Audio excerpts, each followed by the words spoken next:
Well, I've been meaning to do this for a while, and basically I'm just going to cover everything in the game that'll help you learn to speedrun all stages and 101%. Mainly 101%, but the categories are very similar that it won't be very difficult to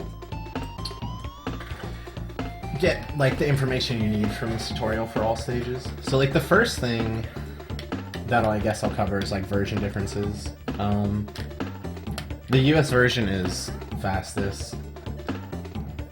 The 1.0 and the 1.1 version of the game are pretty much identical for all stages and 101%. So that's what you want. You don't want 1.2. 1.2 is really slow, and I'll cover why in a little bit here. So starting a game, actually, I need to put a proper Nakatech code in. This, by the way, is called a game saver. Let's go over this again. Nakatech. So just type that into Google if you want to get this, and you can get save states on console. Basically, you press select at that screen, it comes up here, and then you type in a code. For DKC 1 and 2, it's 2000. And that'll allow me to load and save a single state on console, which is really useful. Yo, what's up, Tompon, Foxy? I'm not going to be talking much during this, but I'll check that out later, man. I'll like type into chat. So yeah, starting the timer is on the one player screen. Just press B and start your timer at the same time. To enter stages in this game, you can use A, B, X, or Y, or start. So whatever you want to do. I just use my two thumbs on X and A, so the two buttons that you don't use in this game. So just kind of like that. Alright, so I guess I'll go over the mechanics really quickly.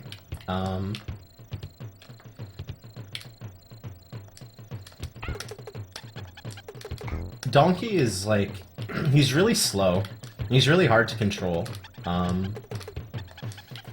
Sometimes when you snap onto a platform, like if I was to jump up here and try and roll, like, I don't know exactly what it is, but like right there,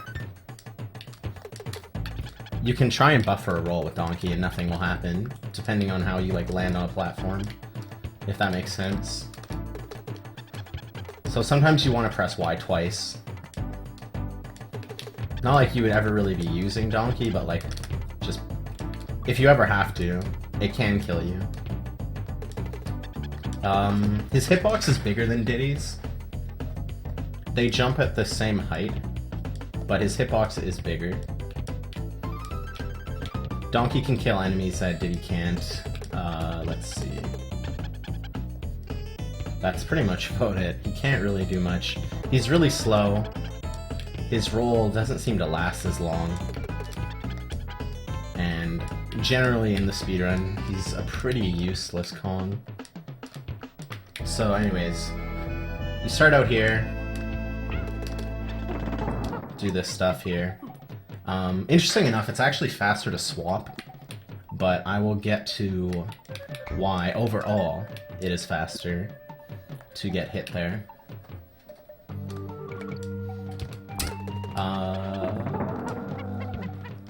Yeah, okay, I'm gonna go over a few more things first. So, the main thing in this game is called extended rolling. And basically what you do is you tap Y, and then you can get another roll. So like you can watch here on the input display, I'm able to get this like big roll going from the extended roll. And it's really important in this game. It's used in most stages. But other than that, it's just like optimizing your roll movement, when to jump, all that stuff.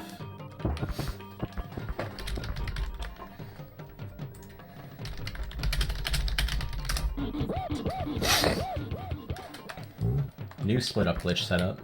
What is it anyways? I didn't watch the video. I'll check it out later.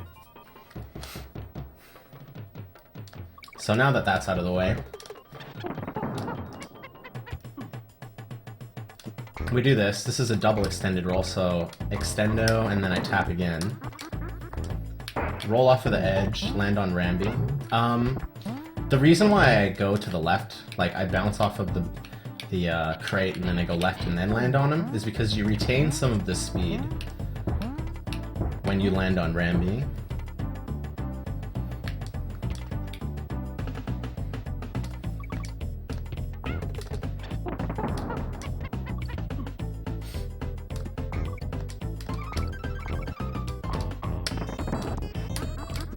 So you go like this, get a bit of speed, jump right away. And entering bonuses, so you lose control of your Kongs when you exit a stage or you enter a bonus. Basically, there's like a trigger where the game wants you to start walking, and in 101% it's pretty useful, because I skip that, I jump into the bonus at an angle, and then Diddy goes into the bonus immediately instead of losing control and then, yeah. So you want to hold left coming out of here, and to get that really quick zip, you want to dismount as soon as possible after Rambi hits the bonus door. Definitely the fastest way to do this stage. Alright, so bonuses. With these bonuses, if you just run and jump into the last two, they will never be lined up, and you won't ever have to worry about winning a bonus. And I guess I'll cover that now. So, let's win this bonus on purpose.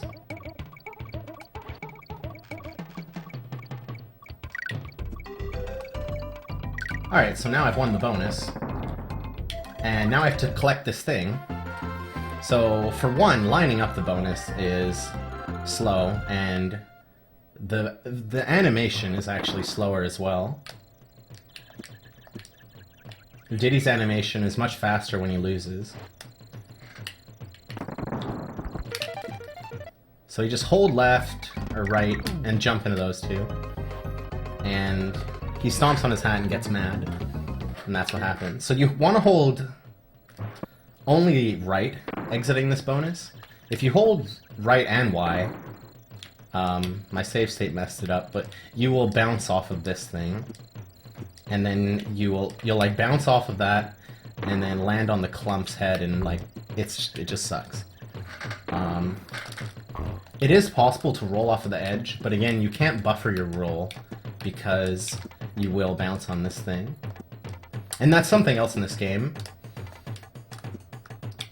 It's quite a huge window, but you can press Y before you fall, and or before you land on the ground, to buffer a first frame roll, which is used quite a lot in this game, or in all Donkey games, quite useful.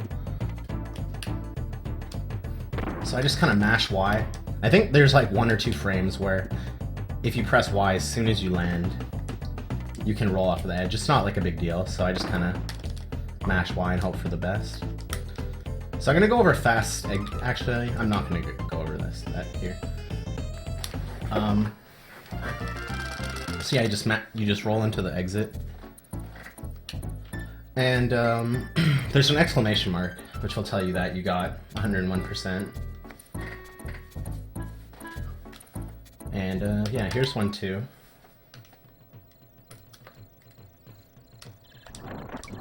So I do an extended roll here. It is actually possible to get across without doing an extended roll. But it's like, I don't know, it's just weird. Basically, a rule of thumb is, if you're doing an extended roll and you don't need to, you're actually losing time, because, like, any time that you're not holding Y is time lost. So, you don't want to do extended rolling unless you absolutely have to. But this just makes this jump much, much easier. So, everyone does it, even though it loses time. Probably only like a frame, but it does lose time. So one thing here, you'll notice, like, a big thing about this game is compared to DKC2, for example, is there's not many things that can kill you in a sense. So where you lose time is in movement. Having unoptimal movement kills you. So like here, for example, I can jump really early. Like say I come down here and like jump up like this, and that would lose me a few frames over trying to cut this corner very optimally. Which is the main focus in this game, is trying to optimize your movement to the very best. So this is a bonus, and it's actually the fastest way of beating the stage. I want to go over something with barrels though really quickly. So when you get shot out of a barrel, it will you actually travel faster and you go farther if you hold right Y and B. So let's take a look here. Just hold right. I landed about here. Aw, my save state didn't go down. Sad face.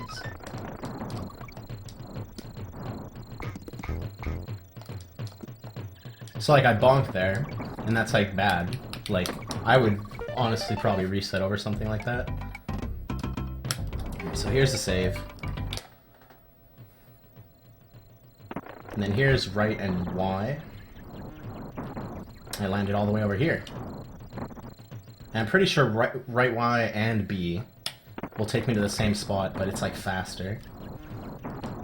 Yeah, it's like the same spot. B may not do anything, but Y definitely does when being shot out of a barrel. So for a rule of thumb, I just always hold right Y and B when being shot out of a barrel like that. These ropes are kind of weird. You would think that it would be faster to like jump as early as possible, but it's actually faster to jump as late as possible because you move faster on the ropes than you do in the air. So like instead of like trying to cut it really close, like kind of like that, you want to jump as late as possible and do as small as jump as possible. However you say it. Just like little optimizations.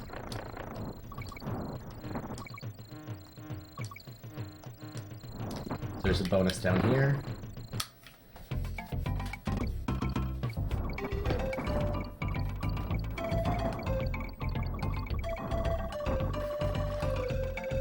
And again, it is faster to lose the bonus. Always. So pay attention. It went into this barrel here. Sometimes if they go between the middle two, like really fast towards the end, it can be hard to know exactly what to do.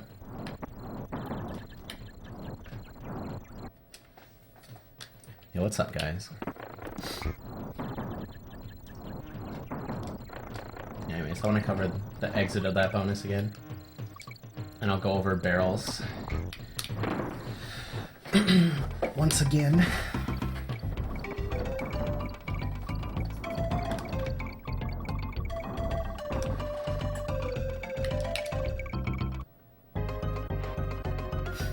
Sometimes winning isn't the best thing, agreed.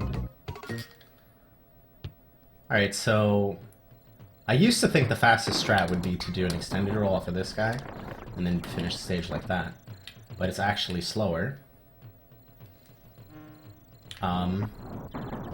You notice I fell out of the sky, like there was no barrel shooting me out, so it's faster for me to hold right and Y.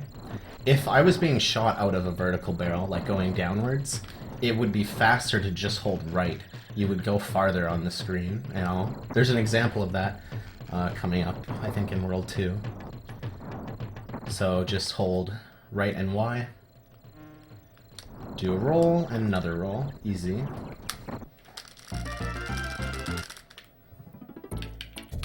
Cranky's kind of weird. If you try and hold down, you'll just stop at cranky.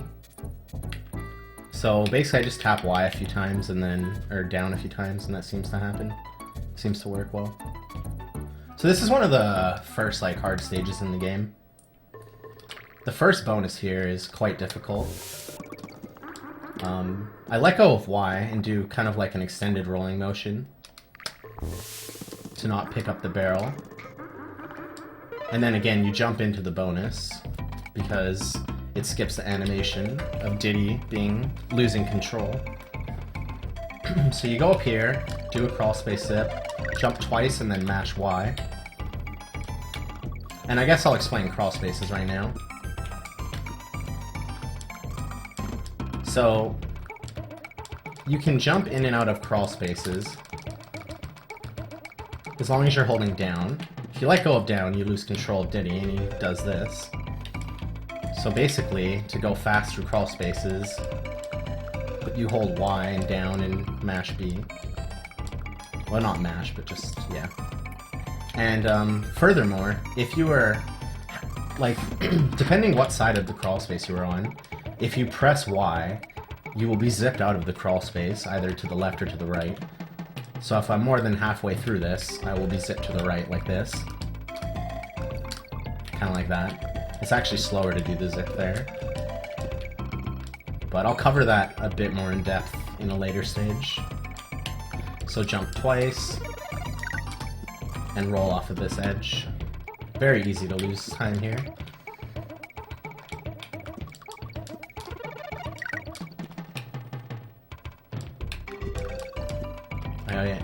I think I forgot what to do. I did. I messed it up. You do the crawl space zip here, sorry.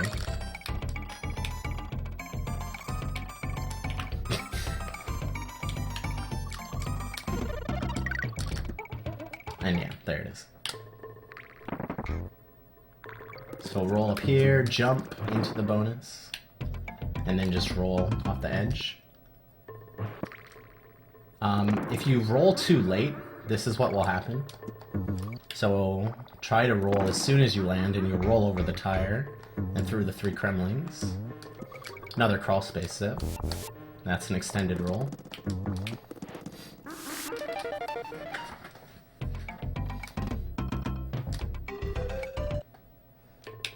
Yo, thanks for the host antilles.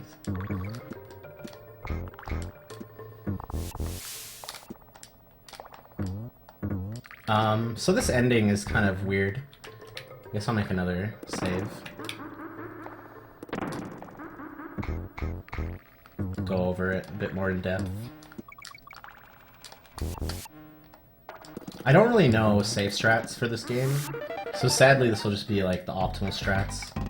If there are safe strats that I know of, I will go over them. But generally speaking, there aren't any. So, get shot out of the barrel. Again, I'm holding, like if I just hold right here, it's slower.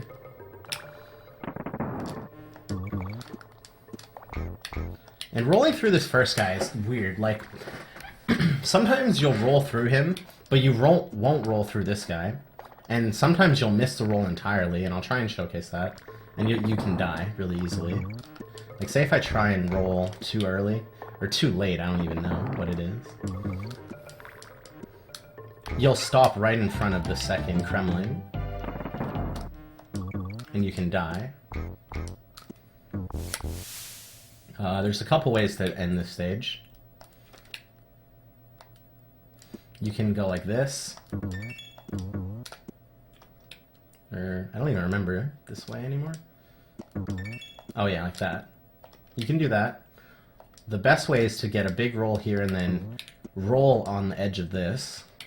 And then jump off the tire. Again, it's all about optimizing how far and how long you roll for. Pretty much all this game is. So this little dance animation here, you can mash through that by pressing A, B, X, or Y, or start. And that's one of the things you can't do in the 1.2 version of the game. And that's like one of the main reasons why you don't want 1.2. I don't know for sure, but I believe map warp and the minecart glitch does not work with 1.2 as well. So, coral capers. There are no bonuses in water stages in this game. So, it'll be the same as all stages. The Y button doesn't do anything to your speed in this game, like it does in DKC 2 or 3, and you actually move at quite a slower speed. So, swimming in this game is really important. Cutting corners and not bonking is like pretty huge. You can lose time so easily in this stage. And the faster you mash B, the faster you go, because your top speed, I don't know the numbers, but the first frame that you press B, you accelerate to top speed, and then the second frame is like half that. So like ideally, you would, you know, I don't know, however fast you can mash. But it is faster to press B as fast as you can. You gotta wiggle there not to hit the croctopus.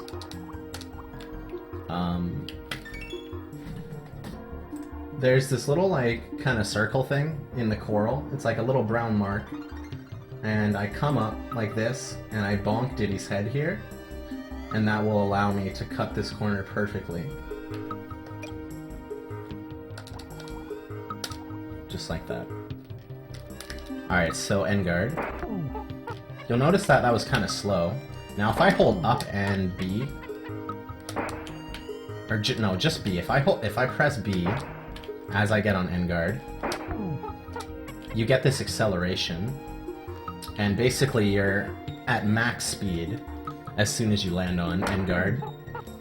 So you do that, you just kind of, yeah, it's really not that hard. Just takes a little bit to get the feel of it. So, getting around this croctopus, I use the bananas as a visual cue. Like, right when I'm in between the second and the third one, I kind of go over. And then you do 3 quick lunges and you will make it over the croctopus. If you're not comfortable, you can always just, like, kind of slow down and, you know, do that. It's not really a big deal.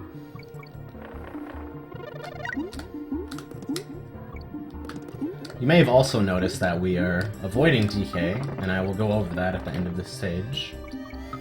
I mentioned that it would be faster to swap at the beginning of 1-1, but I will explain that now.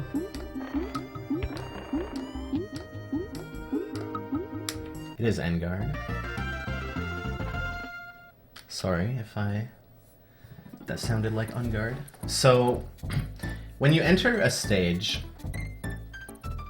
I'm not sure if it's just if it's an unbeaten stage or any stage, but basically, if I had Donkey behind me, I would have to wait for him to reach the Kremling's head here to actually enter the stage, and it loses 10 frames every time. So, for example, by killing off Donkey in 1-1, we save 40 frames because you don't pick him up until later in this stage. So, despite the fact that it would be actually faster to swap, just in that stage, it ends up being slower overall than killing him off and re-picking him up in this stage.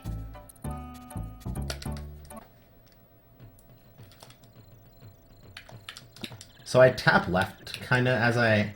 Like, if you hold left and jump, you'll do that. You don't want to do that, so just wait a little bit, tap left, and then get up here. Here's an example. If I don't hold anything coming out of this barrel, I land down here. And this really showcases that if you hold right Y and B, you do move faster in barrels. So we're going to grab Donkey here, which makes it really easy to buffer this roll. And you want to roll through these guys for the upcoming segment. You wiggle and then you go like this and enter the bonus from the right. Say if I didn't do that. Like, say if I just went like that. You know, I still didn't. So, like, I don't know. But the barrels would be facing like this if you fucked it up. And then you would have to wait all the way for them to line up like this. So you always want to scroll the screen far enough to the right. Like, say if I do it like this. I don't know, it still worked.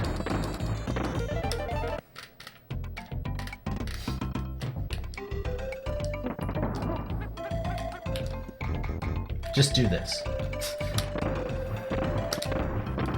You can mash Y and B to be shot out of barrels.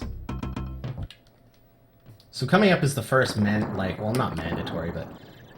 Oh no, you wouldn't even do this in 101%. I guess I'll show off the all stages strat. You would extended roll to get through the 4th Kremling. Without doing an extended roll, your roll would die like right here. But yeah, we grab this barrel, come up here, mash Y and B. So there's 2 different things you can do here. You can try and do a barrel boost, which is a 1-frame jump.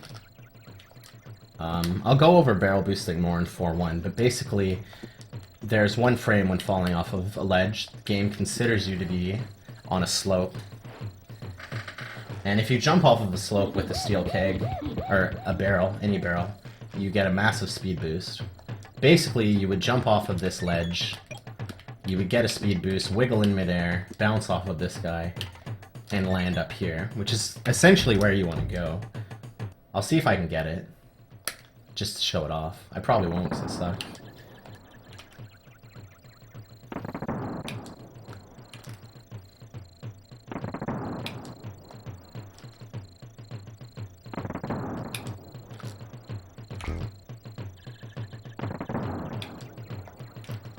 But as you can see, it is quite hard.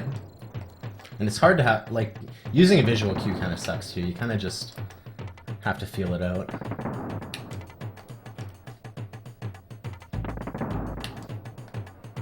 Anyways, the strat that you want to use is to extended roll and then jump over here.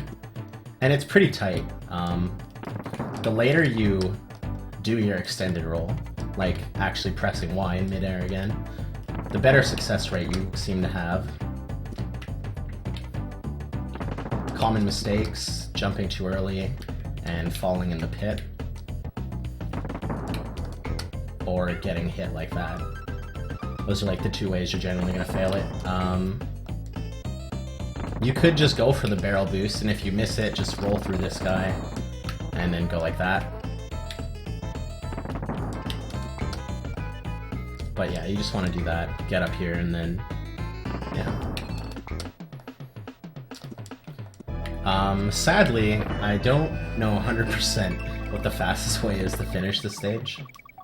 There are a few different things you can do. What I do is well, let's actually do it. I roll through this guy, which gives me more speed. Well, it requires you to press left. You can also just go like this. And I think you can like go like this as well, like do like 2 little rolls like that, but that would be slowest. Like the 2 options are basically like this. And this.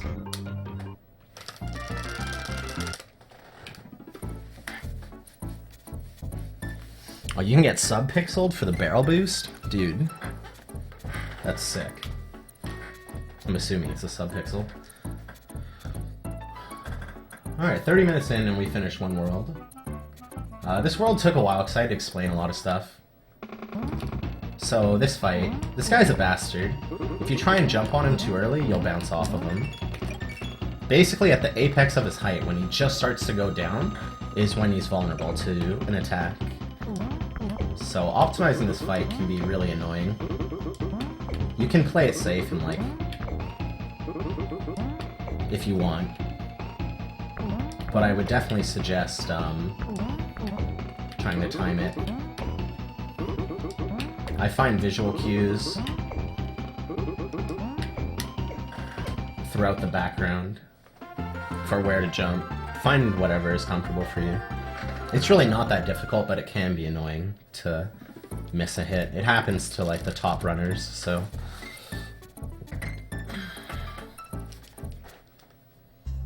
Alright, Winky's Walkway.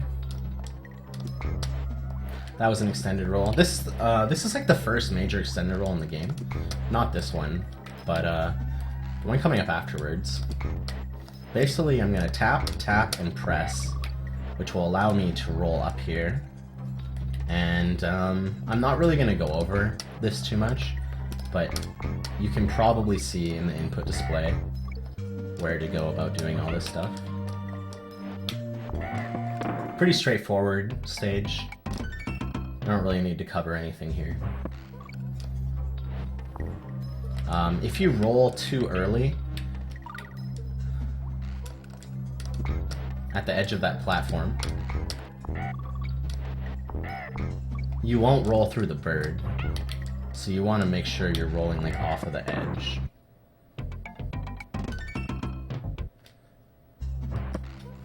Hold right and Y coming out of this bonus. If you hold B, you will actually like fall later and you'll like fall into this pit right here.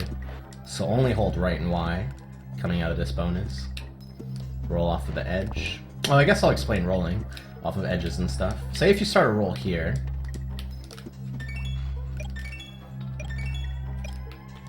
you'll notice that like Diddy kind of, he doesn't roll outwards, he starts falling down. But if you roll at the edge, you roll outwards for a bit, which is an important mechanic to get used to. It's not hard or anything. It's just depending how close you are to an edge, you will either roll down or you'll roll outwards.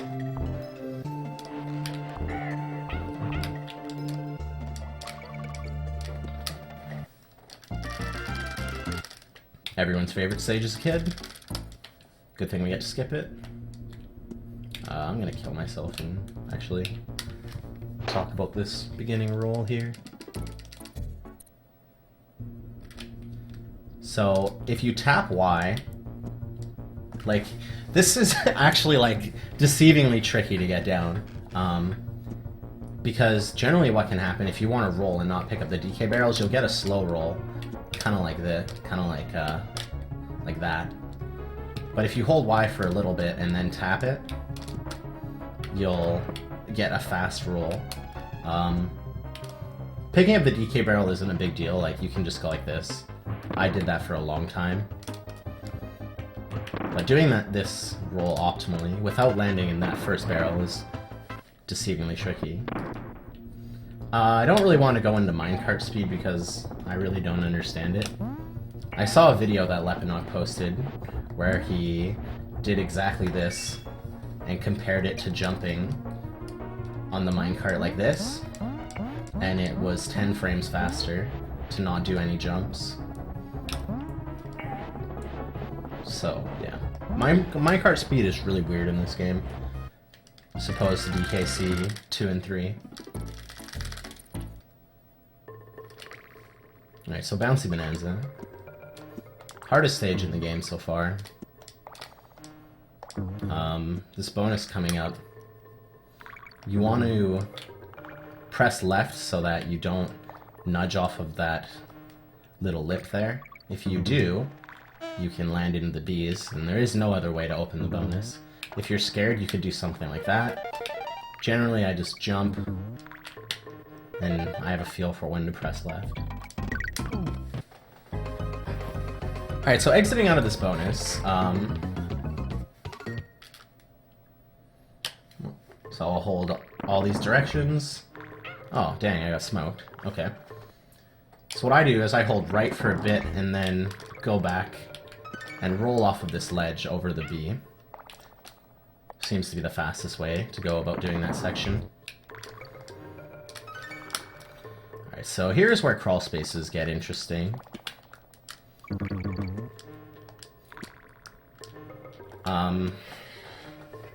You can skip the bee cycles in the cave here. And I guess I'll kind of show what happens if you don't. Like, if you lose control of your Kongs, you'll have to wait for this bee, and then you'll have to wait for this bee over here.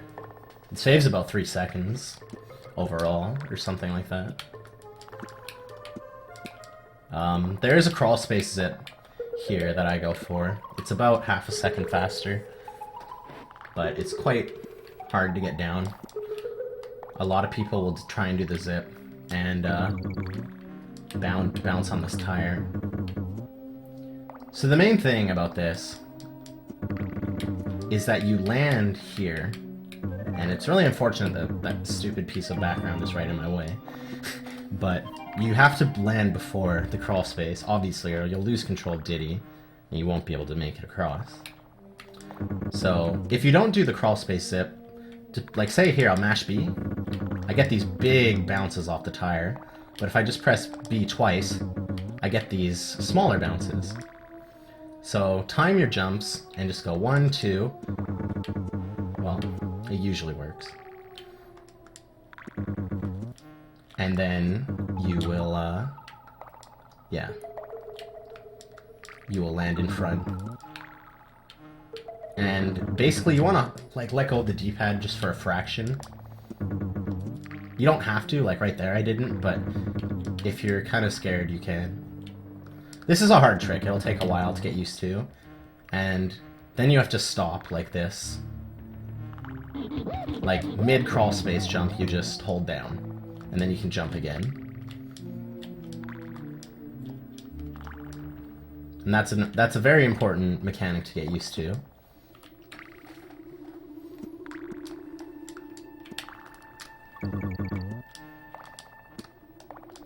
You don't have to wait as long for the second B either.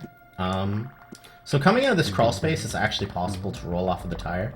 It's really weird though. It has to do with how you jump across this section.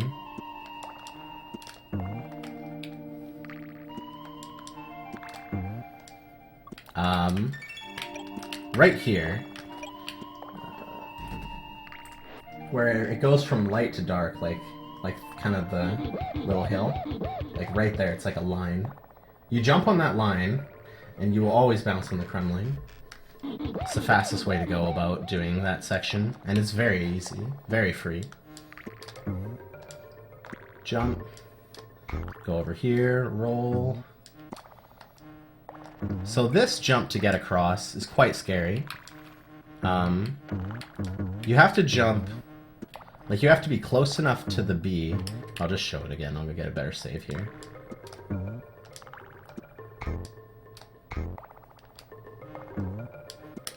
Oh, that was stupid.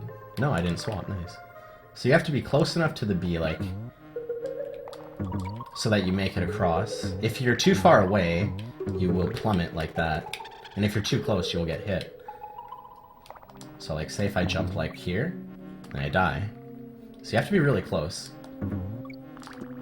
It only saves 0.25 over just going like that. That's another thing in this game, is rolling off tires. It's really weird.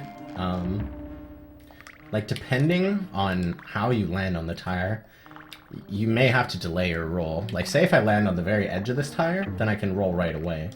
But if I landed on the middle, and then tried to roll, I wouldn't be able to. I can't really show it off here, but it's just a side note. Like here, so like... Actually, no, that's a ground... Oh, well, whatever. I won't be able to show it off here. But it's just something to note. That rolling off tires is terrible. And I suck. But yeah, like this one... You just kind of gotta get a feel for it. Alright, so this section here, you can roll the tire like this, and because you need it to get in the bonus. The fastest way is to kind of roll and then turn left right before you hit the B, and Diddy will kind of like kick it forward a bit. But if, like, see, I did it incorrectly and the tire only landed here. So, just kind of like that. Boost the tire forward a bit. And, yeah. So, bonuses. These kind of bonuses. Weirdly enough, you can get what's called, like... Well, I don't even know what it's called, but... Pretty much the game just, like, shits on you. To be quite fair. Tomp is here, maybe he can give me a more technical explanation. But, I'm gonna fire out this bonus into the bottom right. And you'll notice that... Oh, what the heck, I'm not being taken out of the bonus right away. And it's because you fired out of the bonus while the screen was still fading from black. And it's like the game doesn't know exactly where you are. or something like that. So basically, to avoid this in these bonuses, there's only like 3 of them. Just shoot bottom left, and you will never get that problem.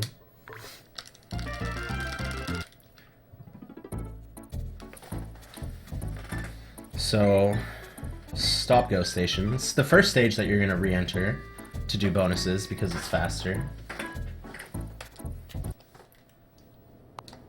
Because of the warp. So this is one of those barrels. Because I was being shot down, it's faster for me to just hold right and not Y. And you will go farther to the right. Fuck. These manics, or whatever they're called, you can just roll right through them. Their hitboxes, like, it's really weird how it works. But basically, just do what I do and you won't get hit. I don't really know how to explain it much more than that. If you have bad movement and you get bonk here, then you'll get hit. So you can't bonk on this corner. It's very important.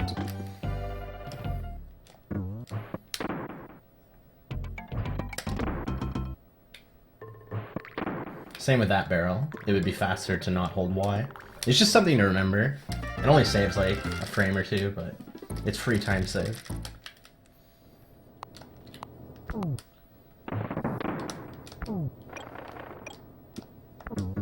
So yeah, just don't bonk this corner, and then you can roll right through him.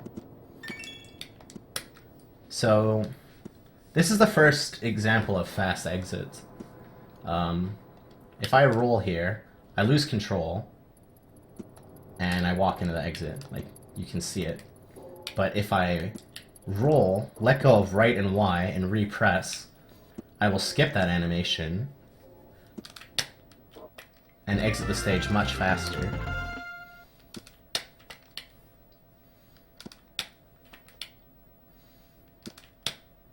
And this saves up to 10 frames if done optimally.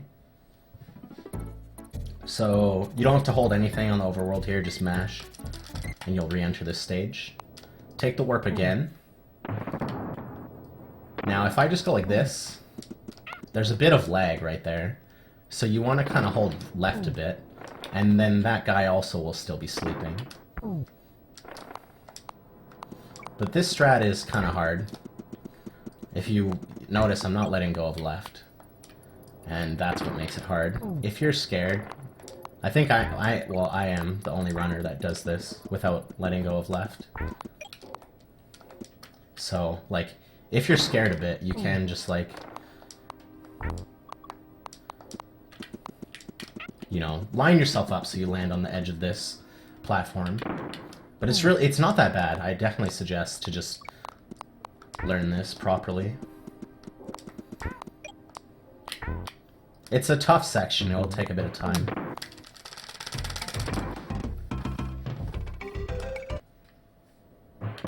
You want to roll off of the edge, so don't just hold right the whole way. Alright, so here's the first example of a bonus skip, and I guess I'll explain this. If you pause on the very last frame when opening a bonus, the game will consider you to have entered the bonus and you'll get the percentage. Like if you select out. So in stages that you've beaten the bonus, or beaten the stage, and you're gonna do the last bonus, you can attempt to do a bonus skip, because you only get percentage for entering the bonus. Like, you don't have to beat the bonus, because there's no, like, bonus coins or whatever. But basically, like, when you jump into these bonuses, the door ones, there's, like, 1 frame of lag, and it actually makes this a 2-frame window. Oh yeah, the very first frame you enter the bonus, I guess, yeah. You can pause. Whatever you want to call it. Yo, nice. That's my game saver. But that was incorrect. You have to get a visual cue for when to pause.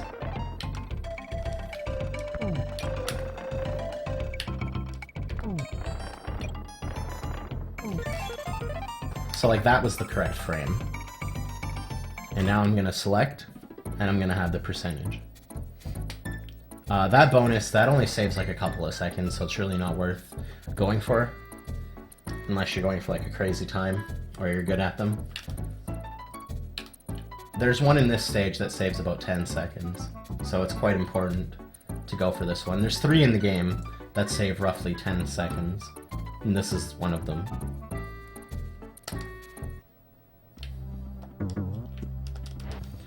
So we're gonna do the super jump here, which is a glitch. I guess I'll explain it. Basically, if you get hit next to a wall, like, you'll notice Donkey will jump off screen. Now if I get hit like this, he still might jump off screen. No, I didn't see him. But if he just runs off screen to the right or the left, then you didn't get the glitch.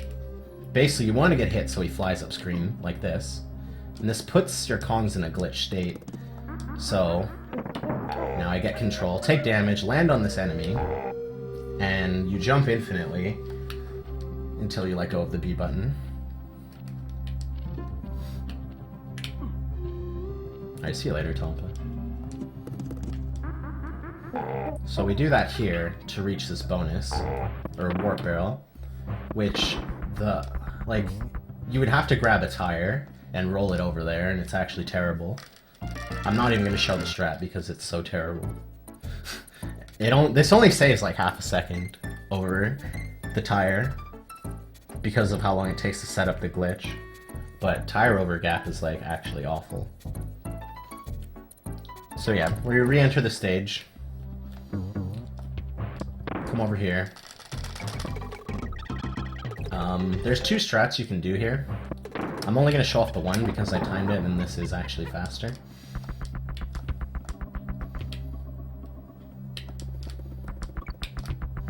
So if I just roll, I'm going to get hit there. So to avoid this, you jump and then do an extended roll.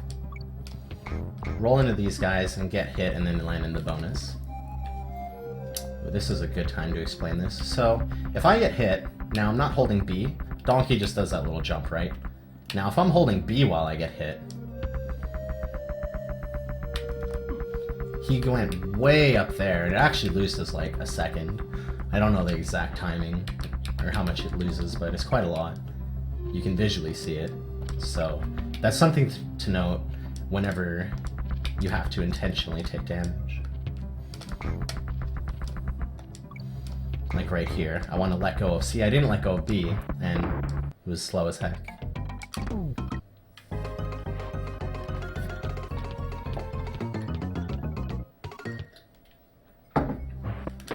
Again, just hold right, not Y. Alright, so this section, it's possible to not let go of right. You'll never get hit by this guy. I see people hesitate here, and I really don't understand. No matter how you do that section, you will never get hit by that naughty. Wheel-o naughty. If you're nervous about these guys, you can let go of the D-pad a little bit. Oh man, the way I hold my controller is making this terrible.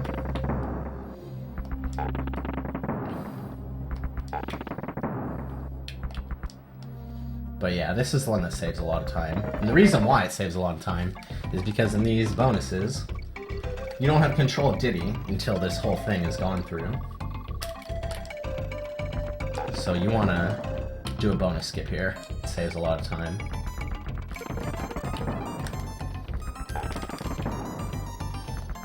Oh my god, my save state is bad. It's so annoying.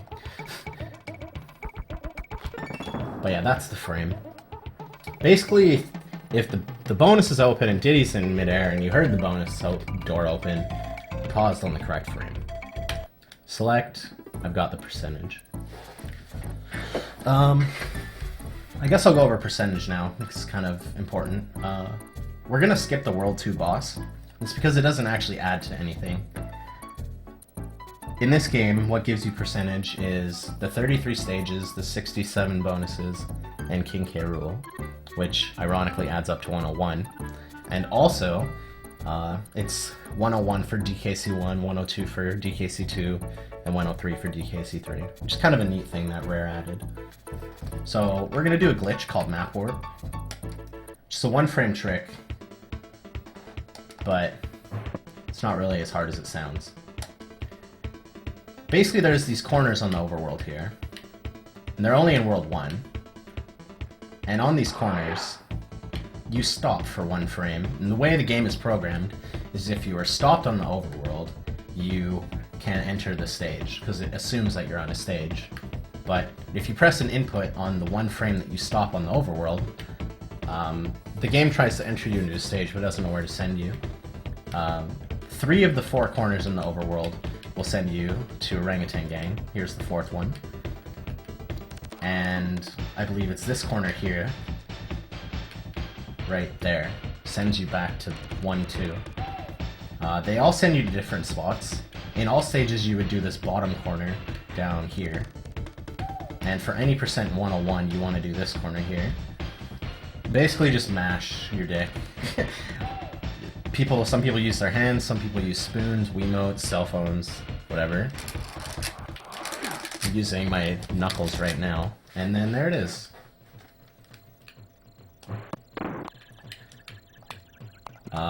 This section is kind of tricky. If you try and do that section without slowing down, you can either bounce off of the claptrap, and then you'd have to go like that, or you can go too far and go like that. It is also possible to like land on this lip of the lip and then just fall. So generally I slow down a bit just to make sure I got that. So yeah, we're in Orangutan Gang. There's 5 bonuses in this stage. So what you want to do is you want to come over here, and then you can jump over that barrel, roll, and roll like that. That wasn't very optimal though. I'll try and show that better.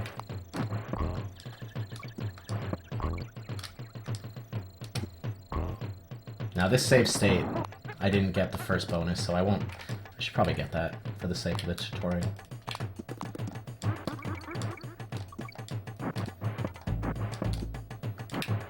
I did! Wow, I'm retarded. Okay, never mind. But yeah, jump over the barrel, land on the edge here. Like, see how I had to let go of Y there? That was bad. You want to position yourself so that you land right on the edge. You don't have to let go of Y. If you're kind of scared, you can just pick up the barrel and throw it at the guy. Just kind of go like this, and then keep going.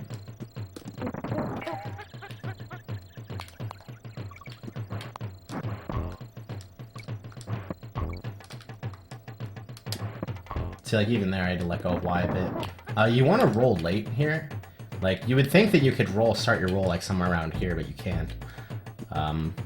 You need to start your roll like right here, or else you'll pick up the DK barrel, and your roll will like stop like that, and then you'll fall.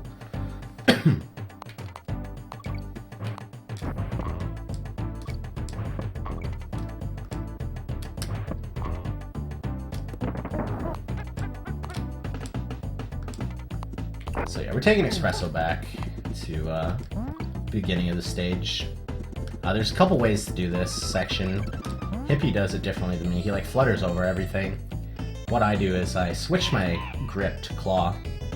So my pointer finger's on Y, and then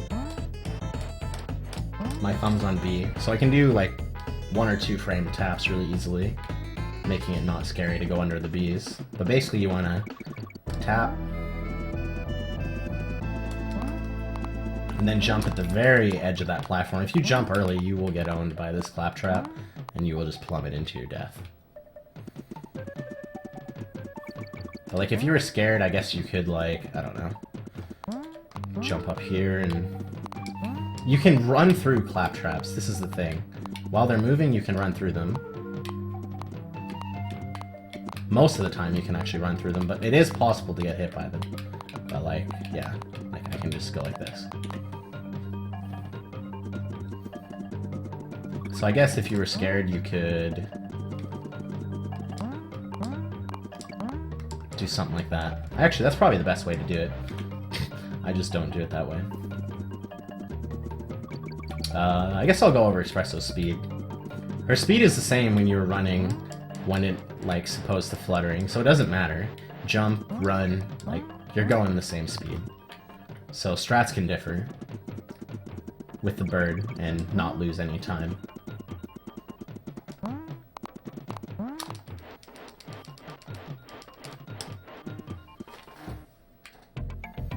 So there's a cool thing coming up. Wow.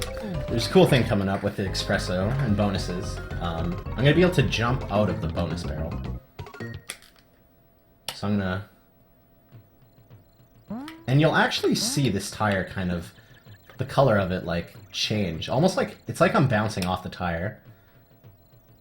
But, like, for, like, one frame, it, like, turns into this different color. It's really weird. Anyways...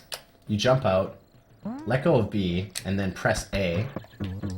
And what that'll do is you'll grab the barrel and dismount at the same time.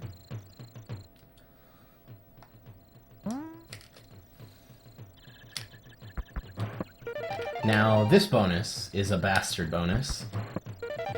It is possible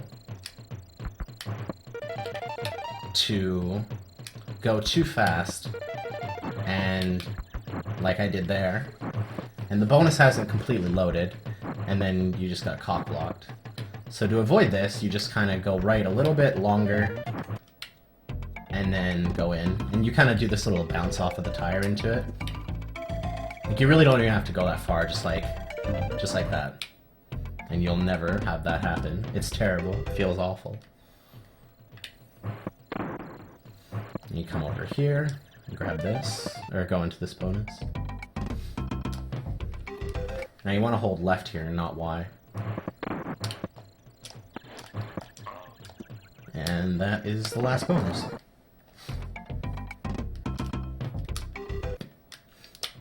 So yeah, you gotta remember them all. There's 5. It happened to me quite a lot where I would forget some of the bonuses, and it really sucks.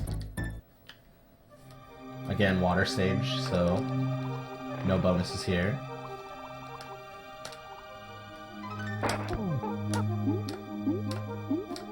In all stages you avoid that DK barrel, and it honestly doesn't lose any time in 101. So I haven't changed my strat up at all.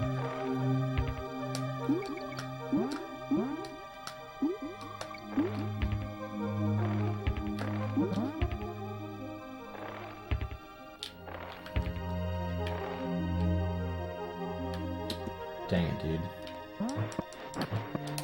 I really don't want to just do this again. Wanted to kind of go over something. Whatever. This tutorial won't have 101. I don't really care.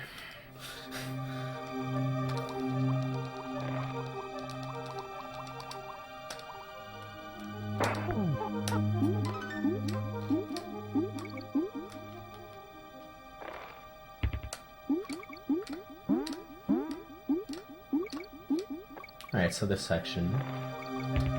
This fish section is kind of weird. If I start my lunges right away, I'll get owned.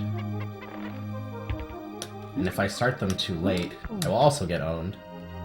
So you want to wait a little bit, not too much, and do 2 lunges. And then for the 3rd lunge, you lunge down here, and then like that. So that fish section can really screw you up. And there's a lot of fish there, so like, if you lose your fish, it gets really hard to get end guard back.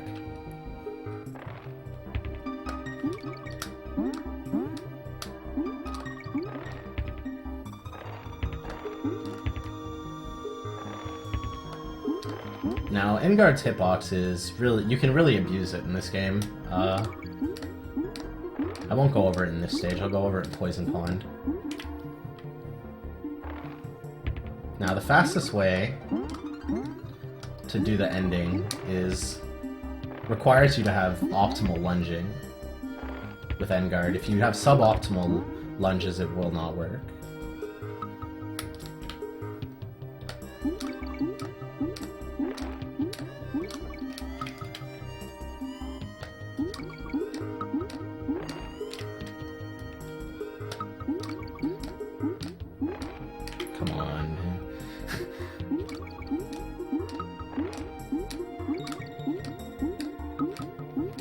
it puts you in place to clip through that guy right at the end. There is an alternate strat that's slower, where you kind of line up like this, and you can just clip right through the right through the clam.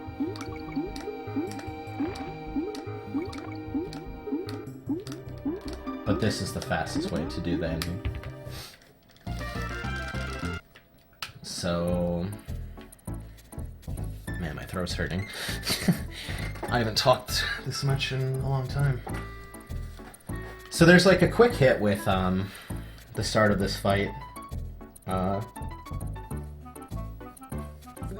Basically, I'm gonna jump up and let go of Y to throw the barrel as the B is going over top of Diddy.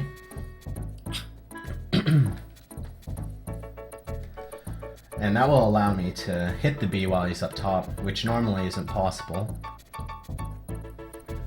It's not really difficult, it's just something you're gonna have to practice.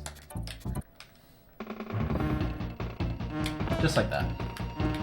And now he's in a favorable pattern where I can always hit him. Grabbing the left barrel actually causes 1 frame of lag. So you want to grab the right barrel every time, except for the first time, which is unavoidable. So this fight becomes pretty scripted at this point. Something to note is when you get the first initial hit jumping in the air, if the B bounces back to the right, you won't be able to do the fight the way I'm doing it. His pattern will be a bit off and you'll get owned standing in the corner here. And that's the fight. So normally when you beat a world, like here, I'll try and mash. Well, I can't re-enter the world, but my game, I thought it just crashed. But if I hold right and mash, you can re-enter the world or a stage. Basically, the game tries to take control of you, like you lose control of your Kongs. But if you can press right on the overworld and it doesn't take you anywhere, then you can re-enter a stage without that happening. So hold right and mash, and that's used in like, I don't know, 1 or 2 other stages,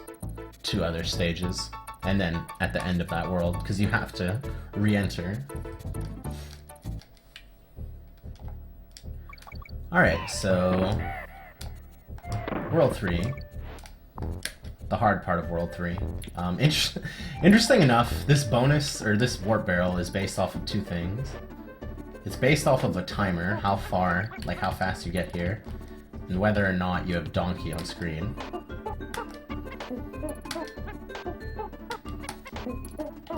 So, yeah.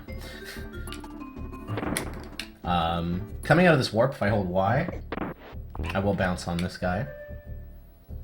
Which really shows off that you travel farther while only holding right. So I'll just hold right, and I won't bounce. There's something else to note here.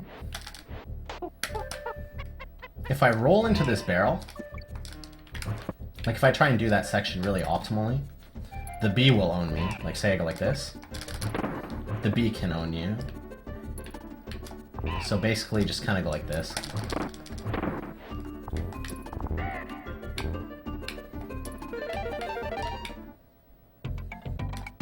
Now you can hold Y here because Diddy's hitbox is smaller. If your barrel shots were unoptimal there, you can actually get hit by those Bs that I just crossed. So it's something to note. So right here, Y, or right on the D-pad takes me somewhere. So I can't actually re-enter that stage right away. You'll go over here and then you just go back.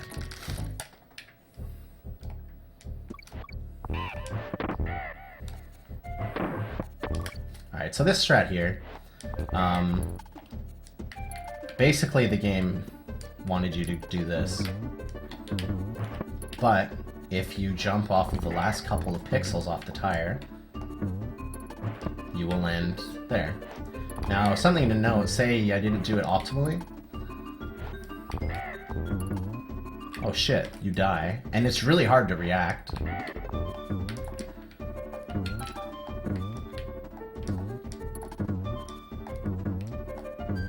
See, like, I can buffer my jump on a tire, and I can also wait a little bit, and then jump. So tires are really weird, the way they work. You really need to get an understanding of them. So, like, say if I try and start my roll right away, as soon as I land on the middle of a tire, a lot of the times it won't work like that, and you'll just bounce off. There's a stage in World 4 where it's just like a whole bunch of tire rolls over just like pits like this, and it's pretty frickin' scary. So getting used to bouncing and rolling off of tires optimally is just a mechanic of the game that you're really gonna have to spend some time with. So yeah, just bounce off of the bird, and then you can kind of just, I guess, glide a bit on the tire before you bounce. And yeah, it's really not like super difficult. It's just one of those things you'll have to spend a bit of time on.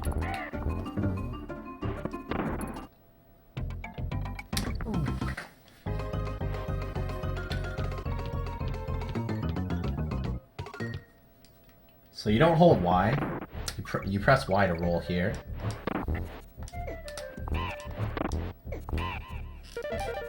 Fucking stupid game saver. That's a feature of the game saver, by the way. You hold start and right, it does that. So I could have done a bonus skip there. Again, because it is a door bonus, there is 1 frame of lag, so that is a 2-frame window, I believe.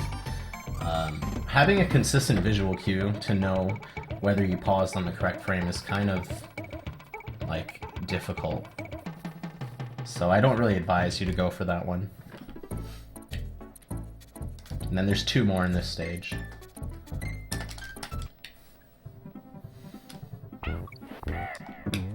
So we're actually going to beat this stage 3 times. Or enter it 3 times. Yes, it is fastest to do it this way. Alright. So this is probably the hardest extended roll in the game. Is getting up to this bonus. It is actually possible to do that. I can't believe I just did that first try. That's like very, very tight. I'm really glad I just got that though in my tutorial.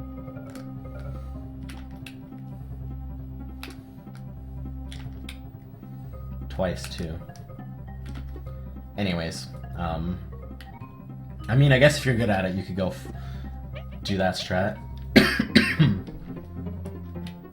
The intended way is to take this bird, and unless you're going for like a crazy good time, I would really say to just take the bird. Just roll through this guy, get the bird on screen really fast.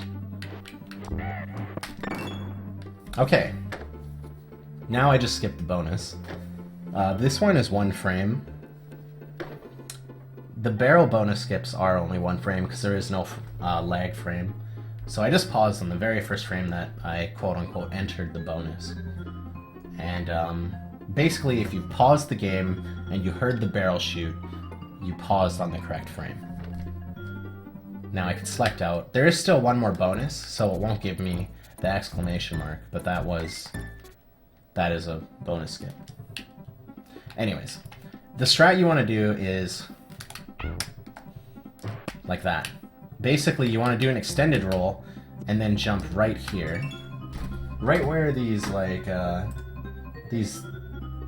bridge meets, like, the platform. Right there. It's like you're actually higher up if you, like, you can notice, like, Diddy is on screen higher up. Right here. So, yeah.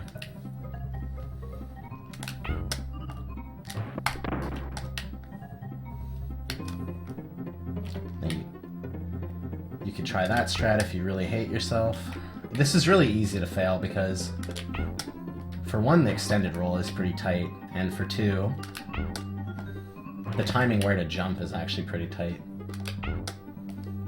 But it can be consistent.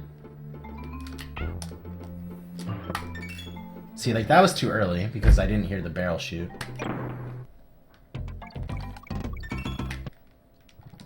And then you re-enter a third time and do the last bonus. That's an extended roll there. Alright, so coming up, there's two little bits of the task that I kind of want to show off. You can jump into that barrel. Like that. I don't even know how much it saves, but it is possible. Then you go like this. You don't have to extended roll there. Just rolling through those guys the way I just did, well, you will always roll off of the edge. Basically, you want to buffer a roll as soon as you land, and then start another roll here. If you mash, you can skip that barrel. Do an extended roll to skip that barrel. God damn it.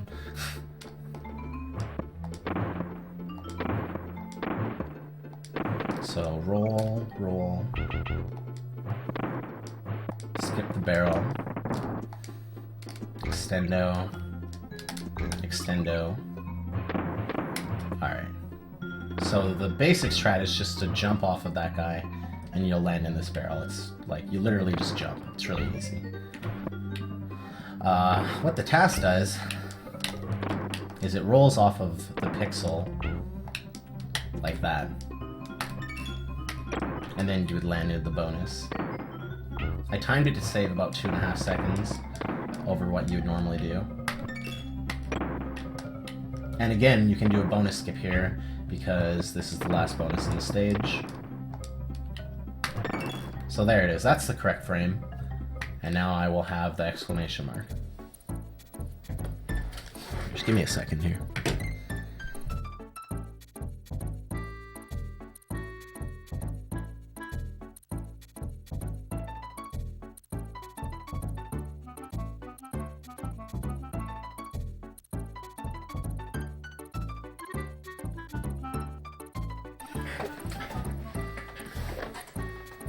Alright. So, yeah, that piece of task tech, or whatever that's what I call it the task strat. It's quite difficult. There looks to only be 1 or 2 pixels where you can land on the edge. I don't even go for it. I only go for it if the run's bad. So I guess I'll go over super jump rolls and jump rolls in this stage. Because it's a pretty important thing. Alright, so if you press the Y button on the frame that you land on a Kremling, with the ability to roll, this is the most important thing, the game tries to perform both actions at once. It tries to... you try to roll, and you try to bounce off of a Kremling. Like you try to bounce.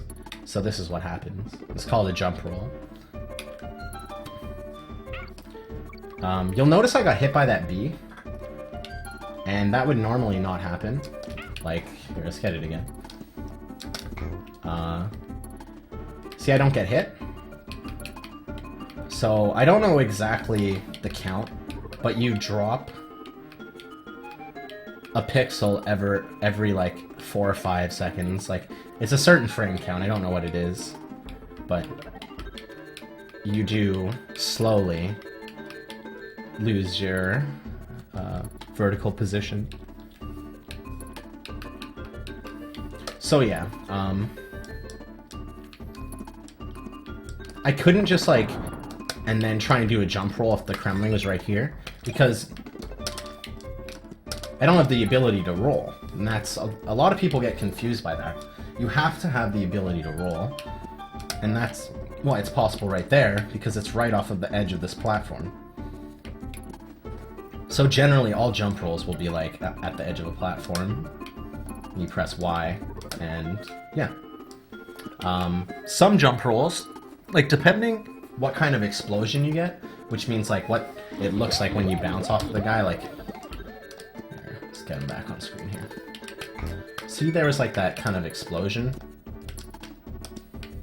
I didn't pause. this thing here.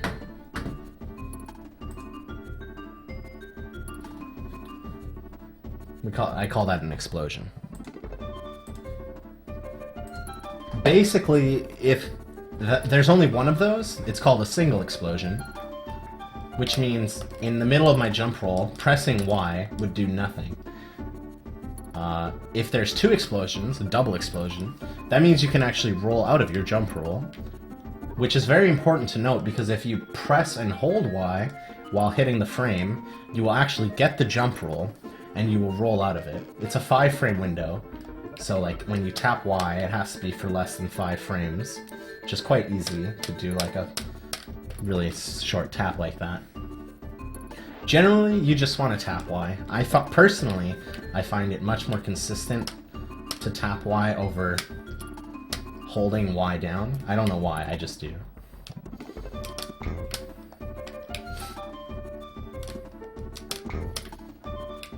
If you bounce off of this guy, like say you go for this, you can die off of that ledge. It is very easy to. So usually I hold up a bit and then roll.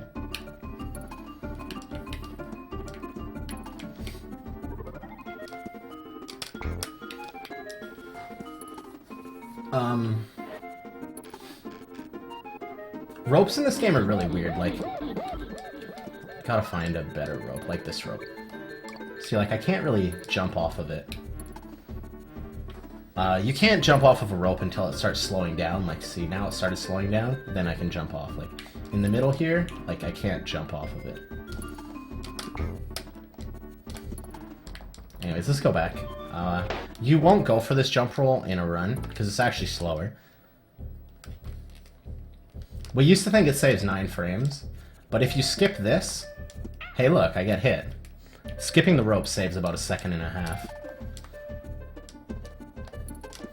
And just the way it's positioned, you can't actually jump roll off of this Kremling. This jump roll only saves 9 frames anyways. So basically, say you fail the rope skip. Shit. Now, the Kremling is in a good position to do a jump roll off of. So that's something to be wary of. If you get the rope skip, don't go for the jump roll. If you do, then you can. Alright, so we're gonna do a super jump here. And I'll show off the super jump first, and then I'll show off the super jump roll. So this is the normal strat. This is a super jump, which I explained earlier. The visual cue is when that DK barrel reaches the left end of the screen. So now, I let go of B, and I'm falling now.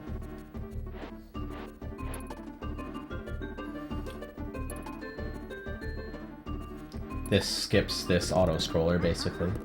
Saves quite a bit of time. There's an even faster strat, which I will go over. Relatively new trick. Okay. Now, let me pull up my OBS really quick. Okay, you can see it. Right here, that's a barrel. That's the bonus. Depending on your TV, it may actually be cut off. So you'll have to count the birds. I don't know the number of them, but just go through a video, see how many birds there are. Look at like a background cue or something, like it's right over top of this bush here. Whatever, use something, but I can see it on my TV screen. It is very well hidden, and you have to land into that bonus.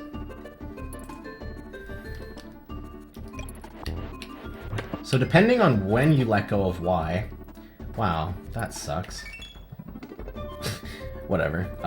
But yeah, depending when you let go of, or not Y, B,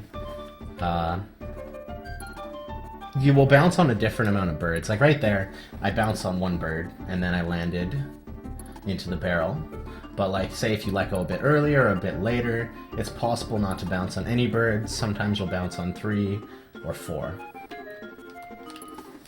Alright.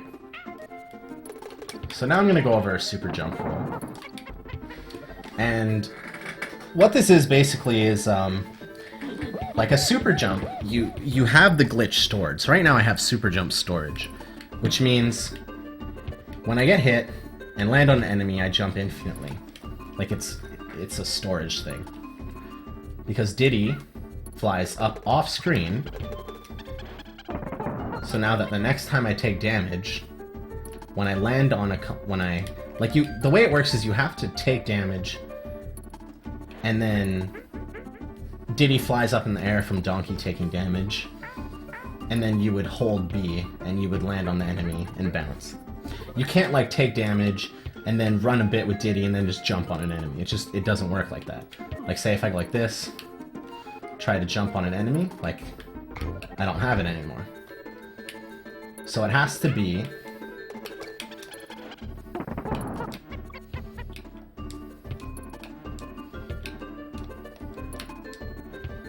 It has to be, like, from here. Just something to note.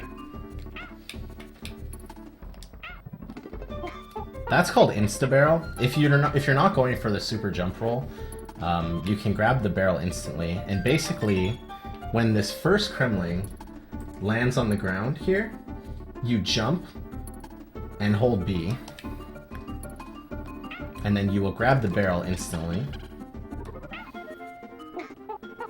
It's the fastest way to do that section if you're not going for the super jump roll.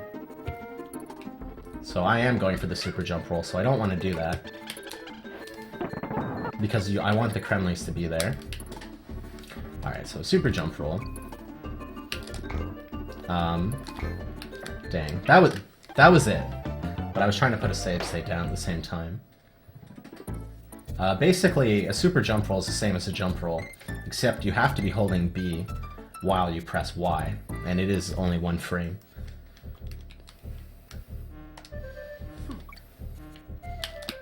Alright, there it is again.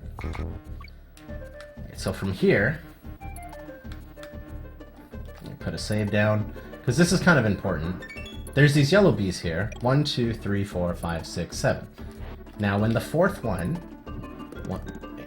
1, 2, 3, 4, just goes off screen, you let go of B. Now this is much harder to land into the barrel, because you are going so fast. So you really got to pay attention here.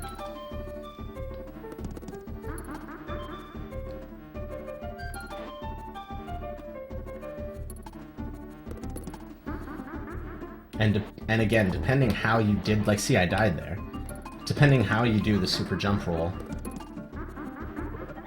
it'll be in a different spot. You might go through 1 bird, 2 birds, no birds, like, so you really have to pay attention to this. And that saves quite a lot of time. It's, was found this year, actually, I think in January.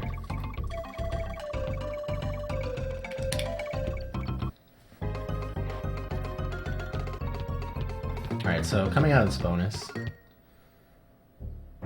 you want to hold right. Not too much, because you don't want to bounce off that guy. You want to, like, land on this edge. And then do this. Now, opening this bonus, there's a bonus down here. And opening it is kind of hard. Optimally. What the game wants you to do is take this barrel up there, but as you can see, there's like all this shit in my way, and it would be really slow to go like this. So what you can actually do is you can jump off of this guy, and then it puts you into that barrel, and that barrel will shoot you down, which gives you enough, like, force to open this bonus with Diddy. Fuck off. The way I kind of time it is he goes 1, 2, jump. 1, 2, jump. So I stand on the edge, and as soon as he lands, like as soon as his foot lands like that, I jump as well. And that puts me at a very good position to bounce on him, because you have to, like, you can't just go like this. Like, it won't work. He has to be at the apex of his height to actually make it into the barrel. And you go like that, and open the bonus with Diddy. It's not like super, super hard, but it'll take a while to get consistent with.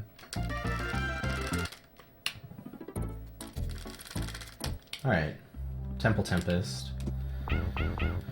More bullshit. I have to explain. By bullshit, I mean this game is bullshit. Alright, so I explained earlier about bonuses fading in. And it's very apparent in this stage. Both bonuses you can actually wrong warp. It's really weird. So if I run into this bird,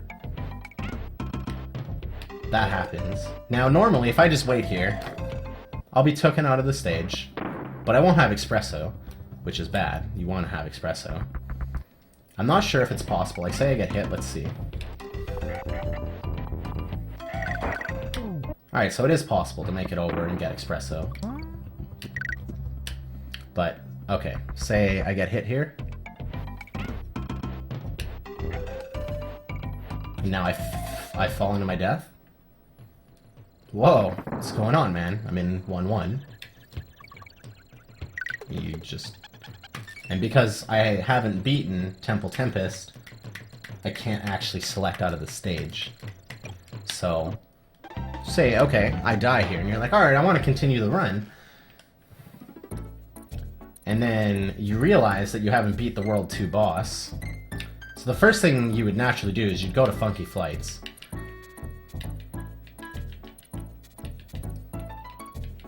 And you're just like, alright, I'll go back to World 3. Oh shit! I didn't beat World 2! And, then you're thinking, okay, well then I'll just do Map Warp, right?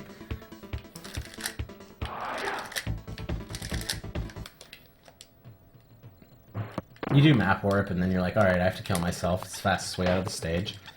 And then you're like, oh! The stage one's over there, but I can't actually get there. So you would have to beat the boss again. And it's terrible. It loses, like, so much time. So, to avoid that, don't get hit here. It's faster to skip the last bird. There's 4 birds in really quick succession, and then 1, 2, 3, 4 again. And you jump over the 5th one. You get espresso, and then this is really easy. You can also wrong warp out of the next bonus, but it's very rare. I think it's only 1 frame that it actually works.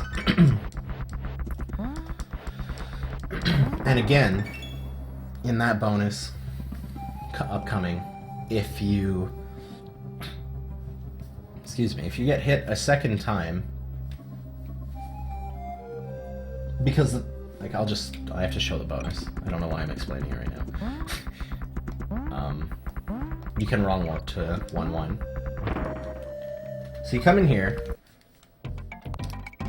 There it is, that's it, right there. And now Diddy's frozen. Now, if I get hit, I wrong warp. And I actually get the bird, which is pretty cool.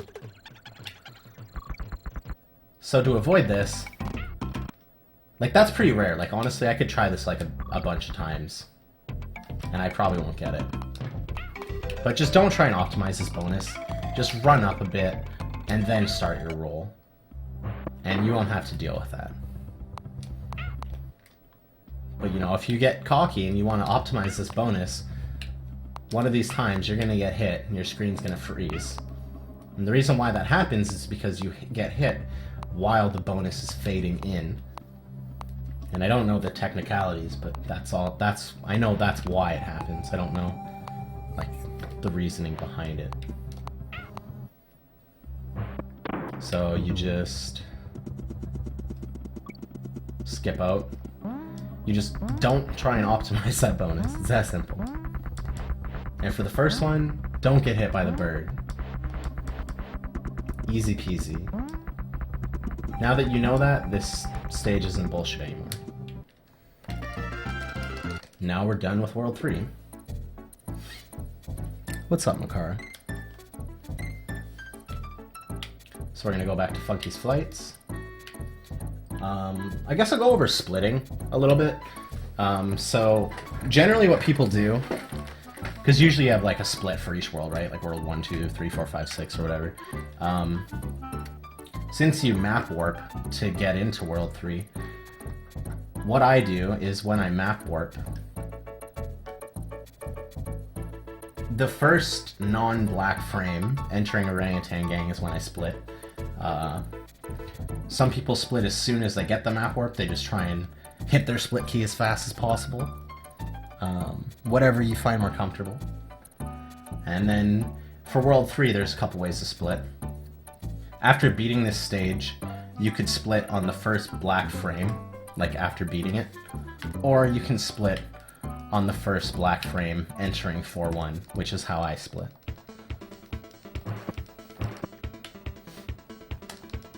So I'd split like right now, kind of thing. Alright, so World 4. Guess I'll go over snow mechanics. Roll, like, if you're running, it's no faster for me to roll here.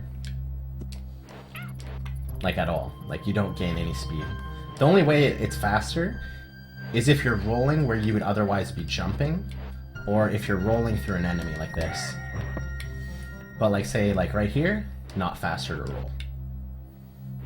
And coming out of, like, either a bonus or starting the stage, you'll notice, like, see here, how long that takes? Now, if I jump,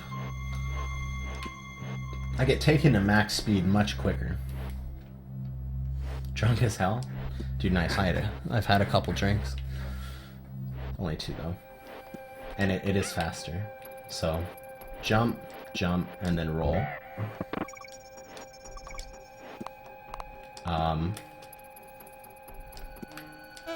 Dang, that's a really bad save state, isn't it? Yeah, it is. There is a 6 frame, a strat that saves 6 frames here, where you roll across that gap. Now, common ways to fail it: pick up the DK barrel and die, get hit. It only saves 6 frames. You're best off just doing that. But if you want to go for it, it looks pretty cool. But, like, see there, that was me. I was trying to buffer my roll, and it fucked up. And you can also, like, be not close enough to the edge, so it's pretty easy to fuck up. But you would go like that. Or no, let's...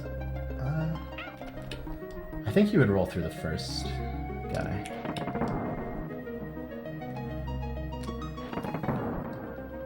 Anyways, fuck it. If you jump, you roll through the first guy. This is an extended roll here. Yeah, no, you jump over the first guy.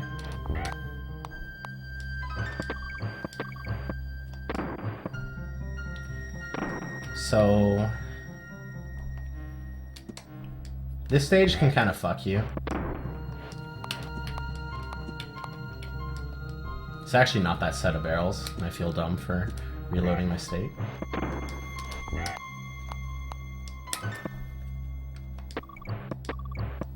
But yeah, you want to jump over this guy. You can mash as soon as you enter that barrel. You don't have to wait for it to turn or anything. You can, like... you can just, like, mash. You'll instantly be shot out. But the thing with this bonus, if your movement was too optimal, you can actually hit that bee being shot to the right here.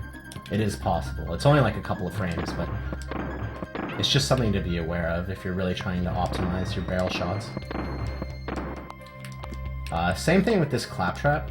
If you jump, like I think it's the first frame, maybe 2, after landing, Diddy won't do this thing where he kind of jumps upwards like that. He'll go straight diagonally, and you'll get bitten. So I wait a bit and then jump. Alright, so earlier I was talking about barrel boosts, and slopes in this game are on icy terrain, or considered. So when I jump off of a slope, I get a massive speed boost. And it's not like a 1 frame window, it's like a billion frames, like it's free. So you jump with a keg and you get this huge ass speed boost. And it's really cool. Like you can, you know, whoa, I'm going fast, right?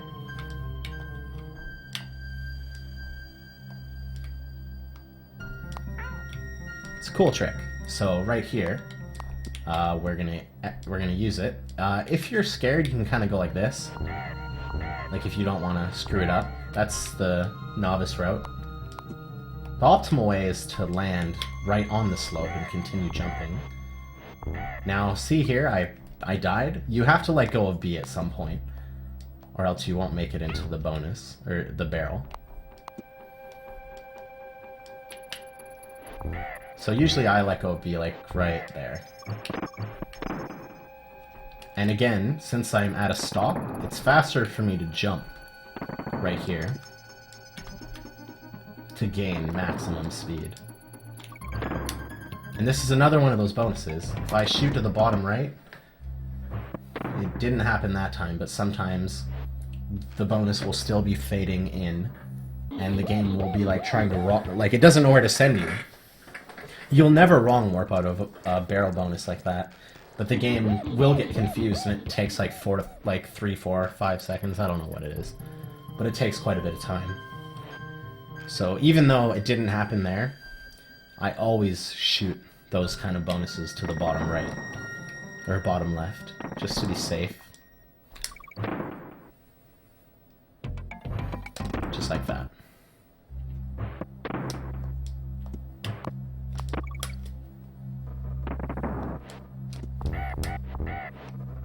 Wait, tutorial, probably. This is taking a lot longer than I thought. I have work in the morning, so I don't know. We'll see. Might do other stuff. So this extended roll is kind of weird. Like, some people do this extended roll differently when they do all stages. I've always done it this way, where I roll through these guys, and then you would just go like that. You have to roll through all 3 birds to do the proper extended roll, like to get over here. If you don't want to do the extended roll, I guess you could like shoot this barrel straight down, or like land right here. It's like from the right side of the B.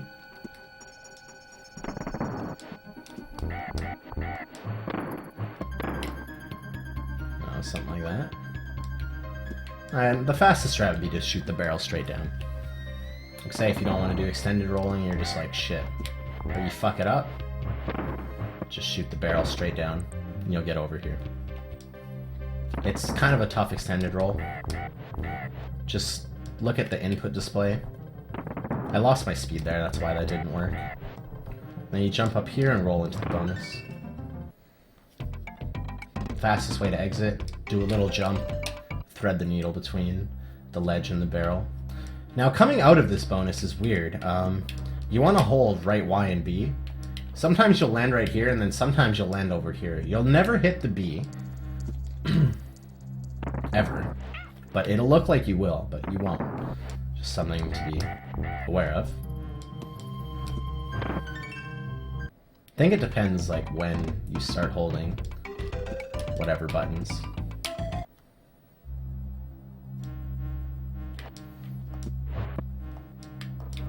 So coming up, there's this thing. You have to get into the bottom of this barrel. Normally you just do this, jump, and then, you know, do that.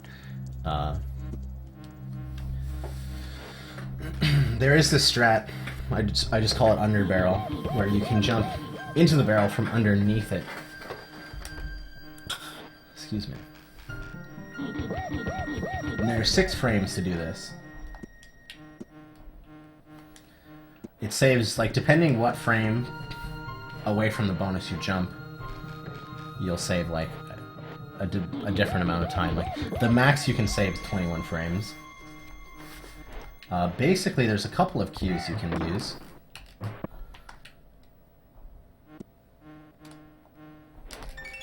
When this barrel, when the white part of it is directly, like, off, like right here, like just like off screen, you jump. That's a visual cue. I use the audio cue, which is going through the bird. It's kind of like, he has this like echo sound when you roll through him, almost like you hit him twice. And reacting to jumping early is kind of hard too. Like there, I jumped early. Same with there, so I had to hold left. And if you're too late, you die. Because you hit the death trigger. But that's what it would look like, right there.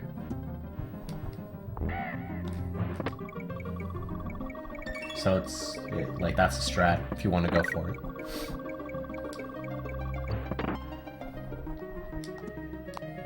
So that's 4-1. There is one more bonus, and you will re-enter the stage for it. This is another big bonus skip. This is, in my opinion, the hardest one. It is the bonus up here. It is 1 frame, and it's off-screen. For bonus skips, you have to use an audio cue. So, like, if you like listening to music while you play this game, like, good luck. You're not going to get any of these tricks. For 101, that is.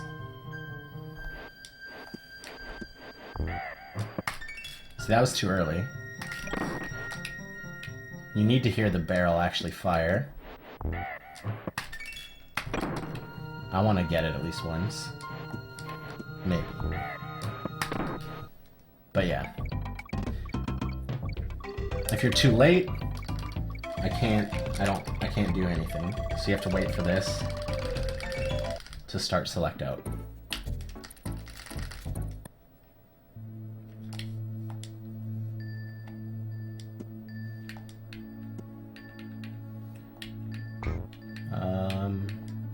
Shit. Alright, hold on. Nice, I did make a save. So again, you jump down here. You run down so they do this. And then I count how many times he jumps. So 1, 2, 3, 4, 5.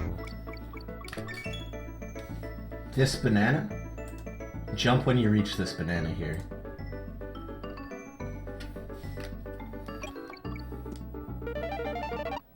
And then I just run forward and jump.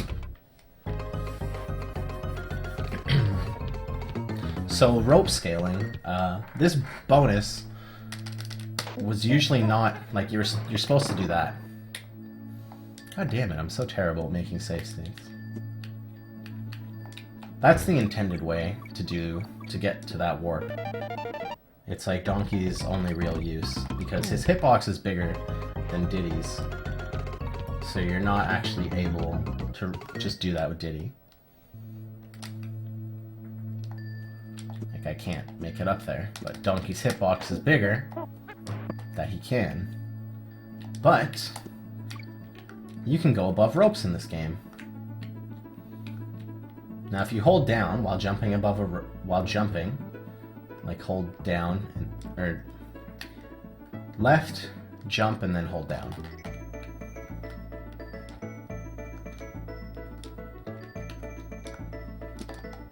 And you can actually roll off of the ceiling into this warp barrel. You can go out of bounds like this.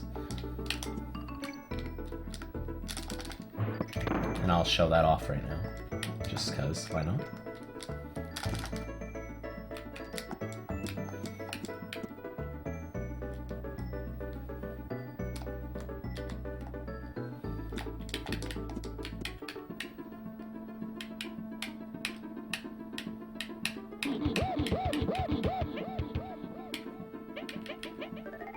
So yeah, it's a cool trick.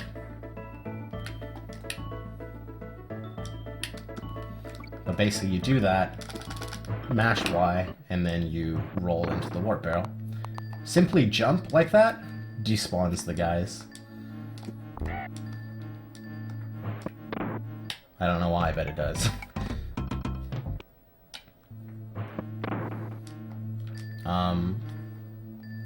If I wait too long,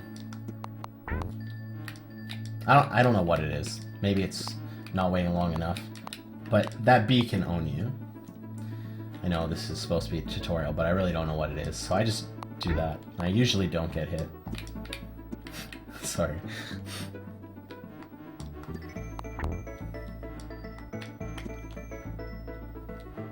I think it's if you run too long. There is a way to get hit by the bee. It's not like common, it's quite rare. Alright, so coming up here, you can usually, you just do this. You can skip a B. It is hard. You have to roll and then wiggle in midair, and then you will skip the B. If you get hit, that's really bad. You can also, like, just grab the little bottom lip, like that, and then you'll fall to your death and hate everything. So it's a risky strat. Only saves like, I think it's like up to 21 frames or some shit, or like 30 or something.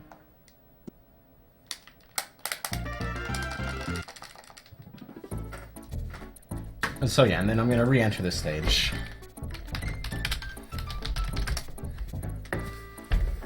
Because there is one more bonus. And what we're gonna do this time is jump here, and that will manipulate their spawn. So you can roll through them.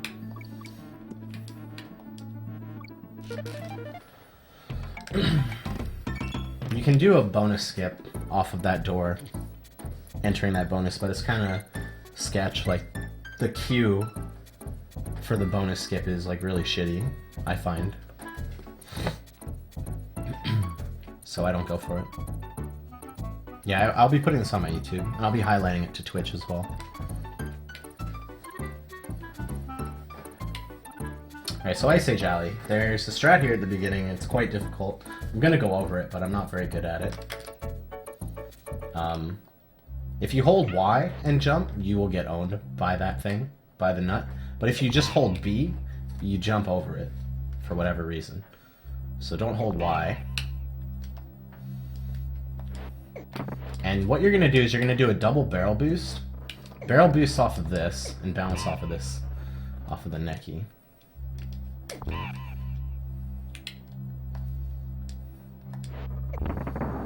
And then it's possible to jump off of that rope in midair and bounce on the bird.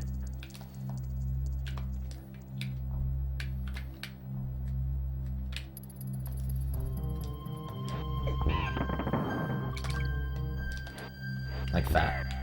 Now, sometimes you can just randomly get shitty speed, and I don't know how to explain it. At least it feels random to me. And then this strat becomes, like, hard. So what you can do is you can just do this. But that is the optimal strat. Is to do a barrel boost off of that, barrel boost off of that. If you miss that barrel boost, this rope will be waiting for you. This is just a section you're gonna have to practice a lot.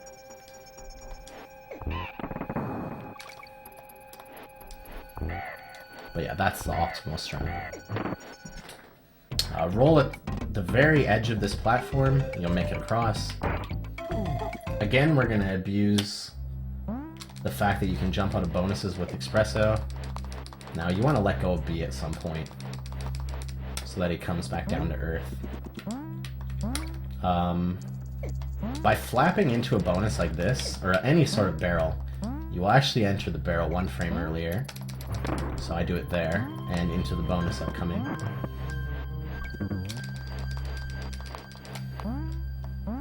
When you're in midair, Y does nothing. Like, if you jump at full speed, you can let go of Y and just do this. Not press holding Y. This bonus, you can actually jump through the first two balloons. But generally, you get the second and third.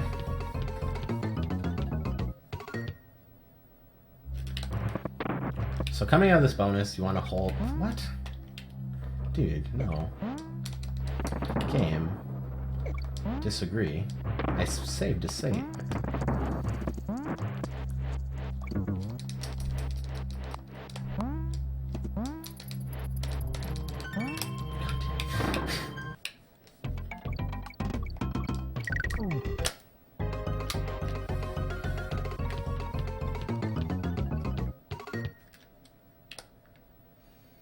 So you hold right and Y, and as soon as the bird starts to, like, What the fuck? Why is it going so slow?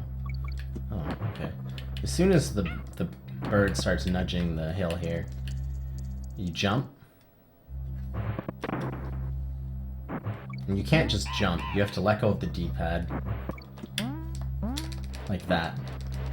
And that's the optimal way to get over that guy. It's pretty sketch. It's really easy to fuck up. And then just mash and beat the stage.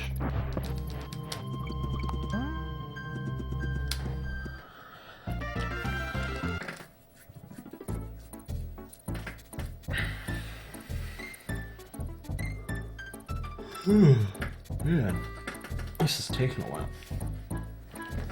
Alright, Croctopus Chase, everyone's favorite stage. No bonuses here, so basically the route of all stages. For this stage, you're gonna want to find like kind of visual cues in the background or foreground to help with taking corners optimally. Like, this is the hardest stage in the game to optimize, to do perfectly, because unoptimal corners, unoptimal mashing, and bonking can lose you seconds, like easy 3-4 seconds. If you're bad at swimming, I've seen people lose like 6, 7, 8. Funny enough, the splice that Sonvan did in 2014, he spliced a all stages and an any % run. He loses like 8-9 seconds in this stage just because he doesn't know how to swim. But splice world record in all stages is pretty funny. It's actually, yeah, it's such a shitty quality splice. So yeah, here we go. Now I can't make save states in water stages, which is sad. So I have to do that.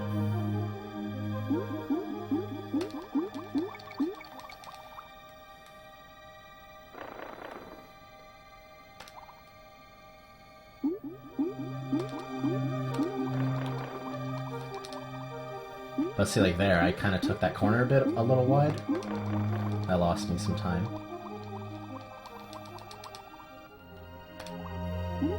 It's just, it doesn't really matter until you're at like a really high level about optimizing this stage. It's just one of those things. It feels good to say, like, I have a good Croctopus Chase. Me and KBZ have the 2 best Croctopus Chase.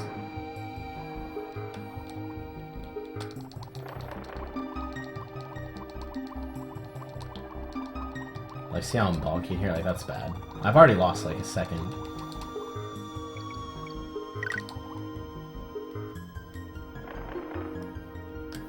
There's like one piece of tech, in a sense. Oops, I forgot where I was. That's another thing, is kind of, you have to memorize the stage if you want to use visual cues. So coming out of this barrel, you can just hold right and left and down, but it is possible to get owned by that shark. I'm not sure what causes it. Maybe it's like a sub-pixel thing. So instead, just flutter over him, and you don't even have to worry about it. I don't suggest anyone to go under the shark.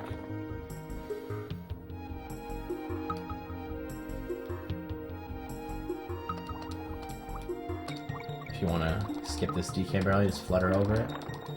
It's something I always like to do, for whatever reason.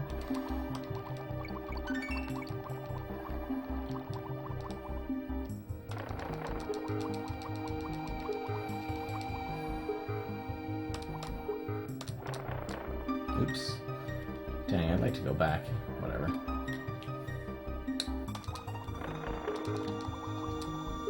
That's it. Cutting corners. Not bonking.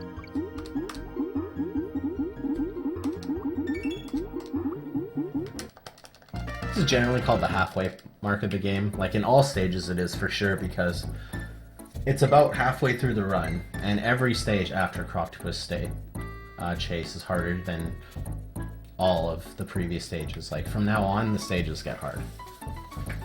I think it's true in 101, just because of the levels.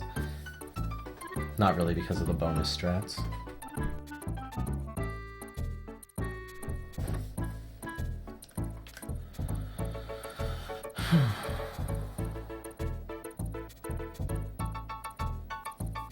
But yeah.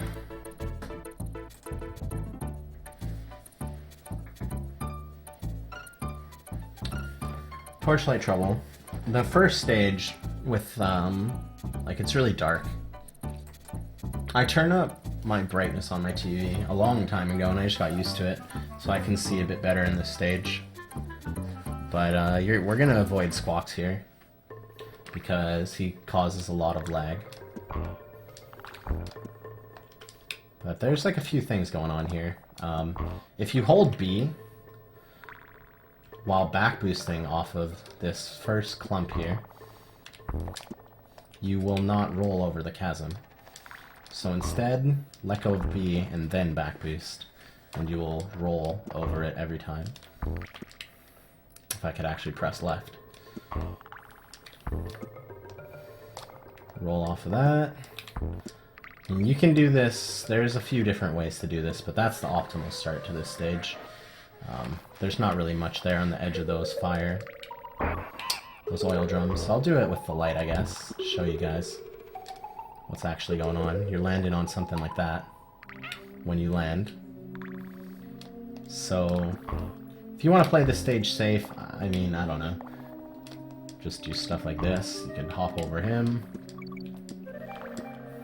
wait on this a bit, and then just do that, something like that.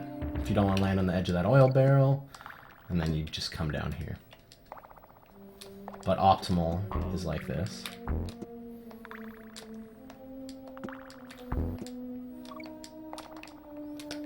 I see, I shouldn't have rolled off that oil drum. I don't know why I did that.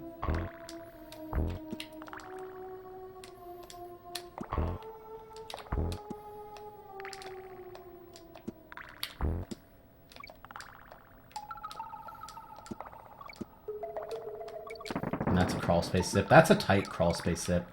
Like, to be halfway through this crawl space in one roll is pretty difficult. A lot of the time you'll roll back. So you gotta practice that a lot if you want to be consistent at it. Grab the barrel, come in here. Now you have Squawks though. And his legs seemingly, like, it seems to come randomly.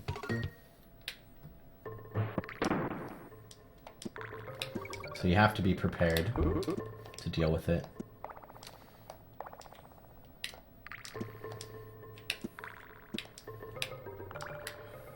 And then you just roll into the claptrap here.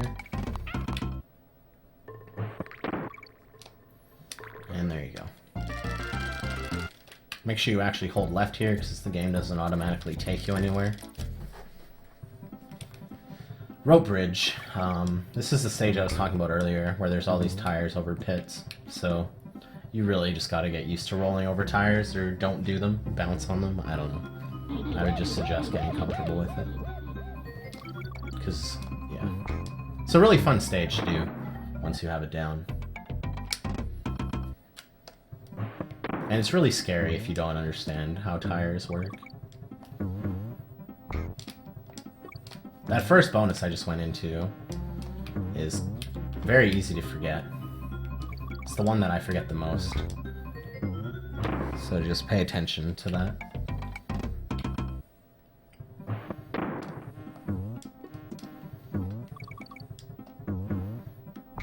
Okay. Alright, so right here, if I roll off of like that, my roll dies. But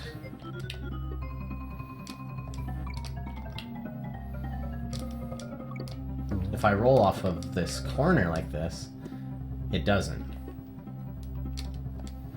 So you want to land on the edge and then do a big roll. You can grab this halfway if you want. It loses a bit of time, like only a few frames. But I would suggest grabbing it because it is right in your way. I don't grab it though. The save state is messing this up. There we go. So there's a trick coming up where I'm gonna manipulate the spawns. What the heck, man? Of these moving platforms And it's right after this extended roll. So this extended roll, there's this crack in the ground right here. And that is where you start your roll. You don't need to do this, you could just hold Y, but then you won't make it across this platform. But if you do the extended roll, which is you roll through both, let go, and then repress on the tire. So you only let go of Y through the third Kremling, and then repress Y when you're over top of the tire. And you will make it across.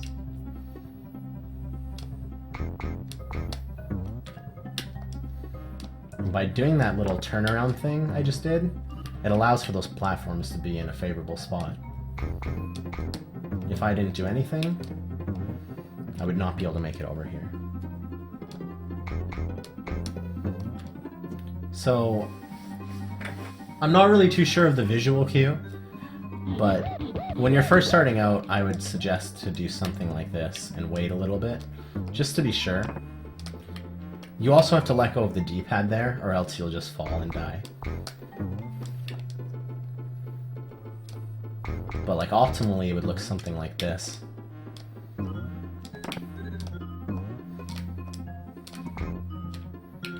You make it across. It's a really cool section.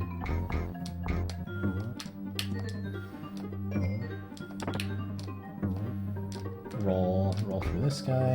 So coming up is kind of a difficult strat. It's a new strat that I found, where you do a tire roll off of that and bounce into. But this is doing a tire roll off of a moving platform. And like, see, I just failed it there. And I'm gonna fail. Oh no, I didn't. So it's kind of sketch. Normally you just do something like this. Or you could go like 1, 2, 3, 4, whatever, and just, you know, bounce into it from far away, from close up. But doing the tire roll is obviously faster. It saves about 0.6 on average, is what I timed it to. I usually wait for it just to stop moving, like to be at the edge of this platform. Wait for it to stop moving, and then do a full jump. And that seems to put me in the best position to consistently tire roll off of it.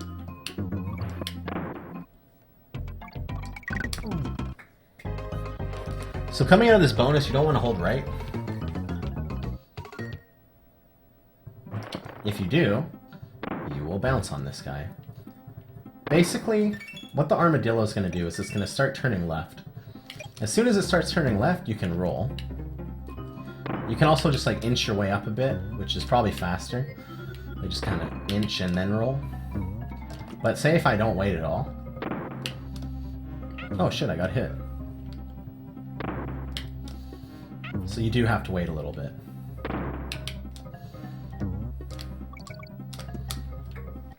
Okay, so that's world 4. Last 2 worlds coming up. So in this fight, we're gonna skip the last phase by sacrificing Donkey. Basically, you hit him, and then he jumps up once, and then 2 times, and then 3, and then 4, and we're gonna skip when he jumps up the 4th time. You swap to Donkey. 2, 3, hit him, take damage, and now you can hit him right away, instead of having to wait. That saves a decent chunk of time. Also means you're playing this stage solo Diddy, which can be pretty scary. ODA is one of the best and hardest stages in the game.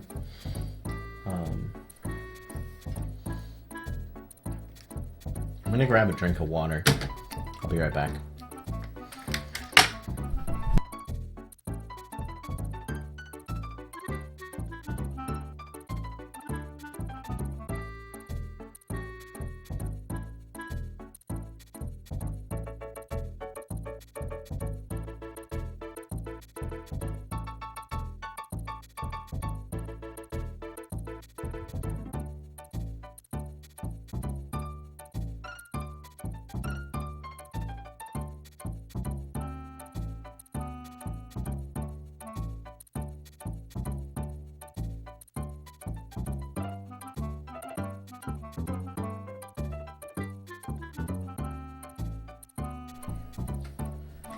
Alrighty, so World 5. Definitely one of the hardest worlds in the game.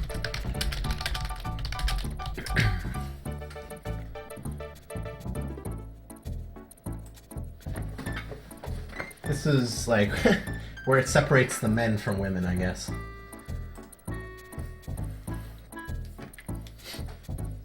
So I'll get right into it. Start your roll as early as possible here. And you want to like jump off of this, jump, and then do something like that. And what that'll do is like that. Now this is the last bonus that you have to worry about, the fade out. So again, just shoot bottom left, extended roll there, roll off of the edge here, bounce, bounce, bounce. Okay. Everyone's favorite bonus. You want to line up the 3 bananas, because there is a bonus inside of a bonus. If you fail this, it's awful. But basically... Here, I'm gonna put this on.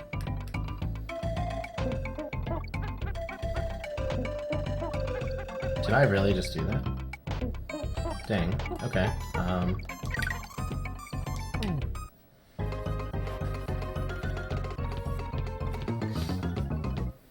Rip. Alright, we'll start the stage over again. I was trying to use a different setting on my game saver. You can go down to half speed, which is one I wanted to show off. Oh, and you do grab the DK barrel on purpose. I forgot. So no, you don't do this stage solo, did he? Because you need to grab the DK barrel for the jump roll in the next stage.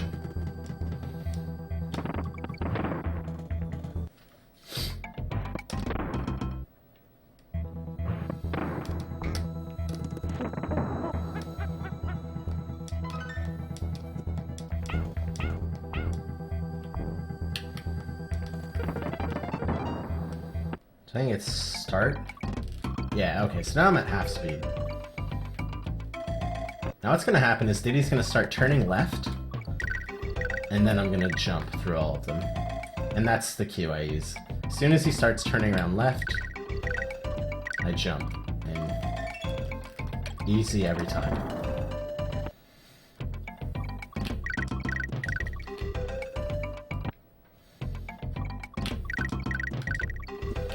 And the thing with this bonus,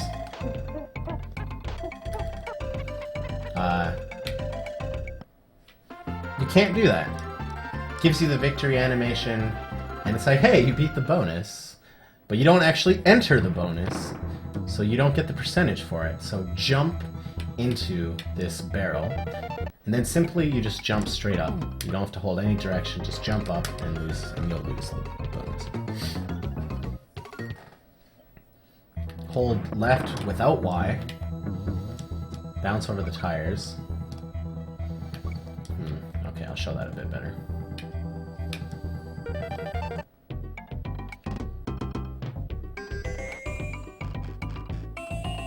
Yo, sick game saver tunes.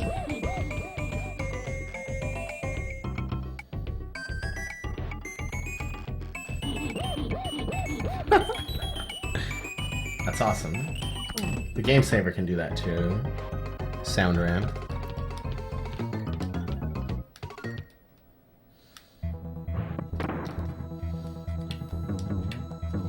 Alright, so here you roll right until you see the rivets.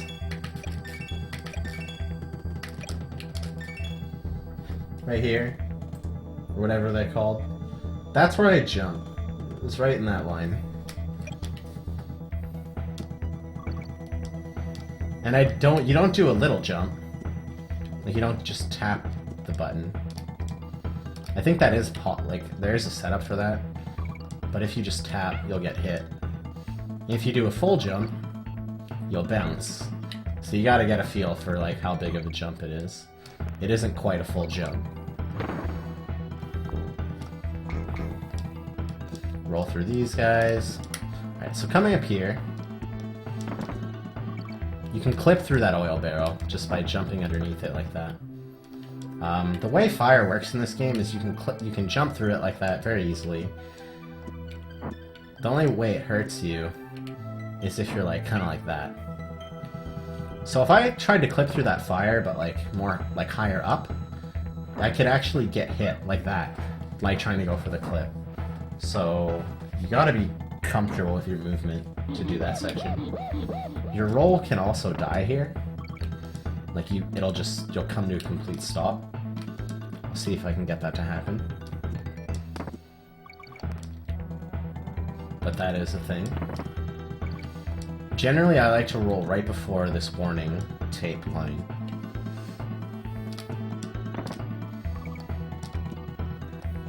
And then you do an extended roll here.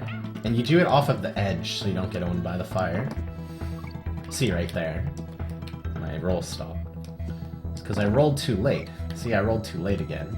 So you gotta roll a little earlier.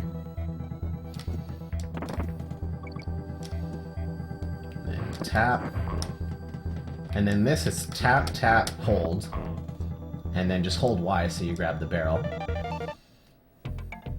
Just roll off the edge. Okay.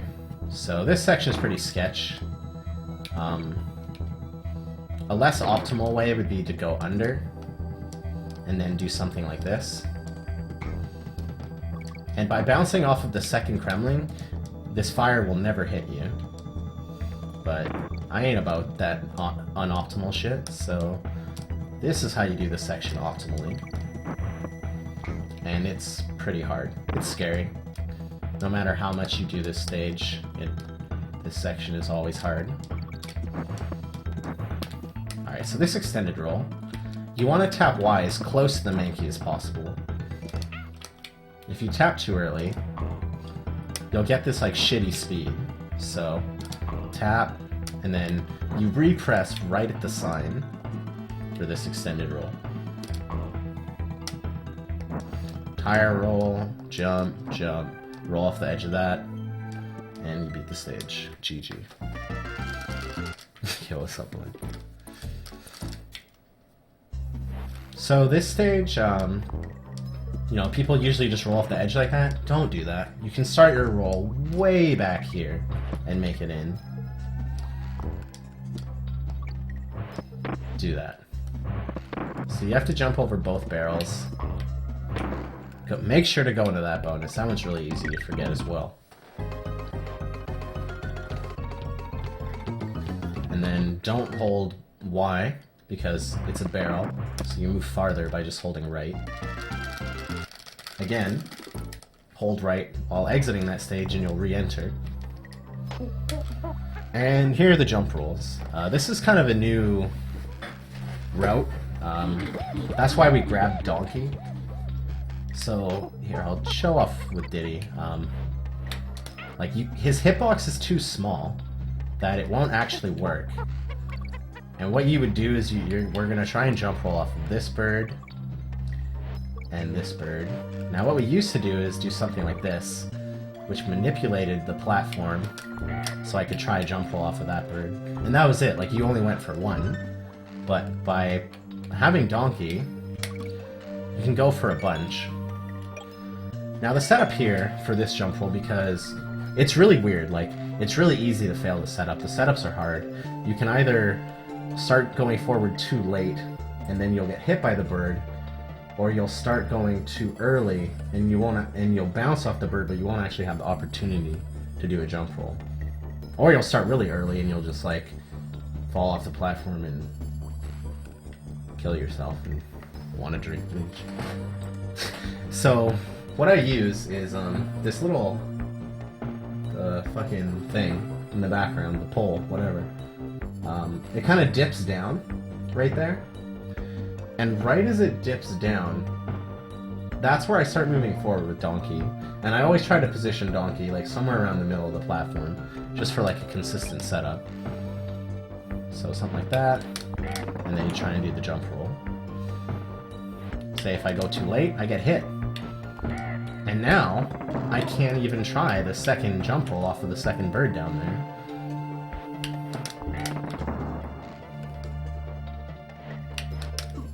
See? Like, it's hard. Like, it's not a free setup. But that's the jump roll. This one saves the most time. Don't try and roll out of the jump roll with Donkey into the bonus. I died and lost a run to it. It was really stupid. It's possible, I'm sure. I'm not going to look into it right now. Instead, just jump and then roll down, and there you go.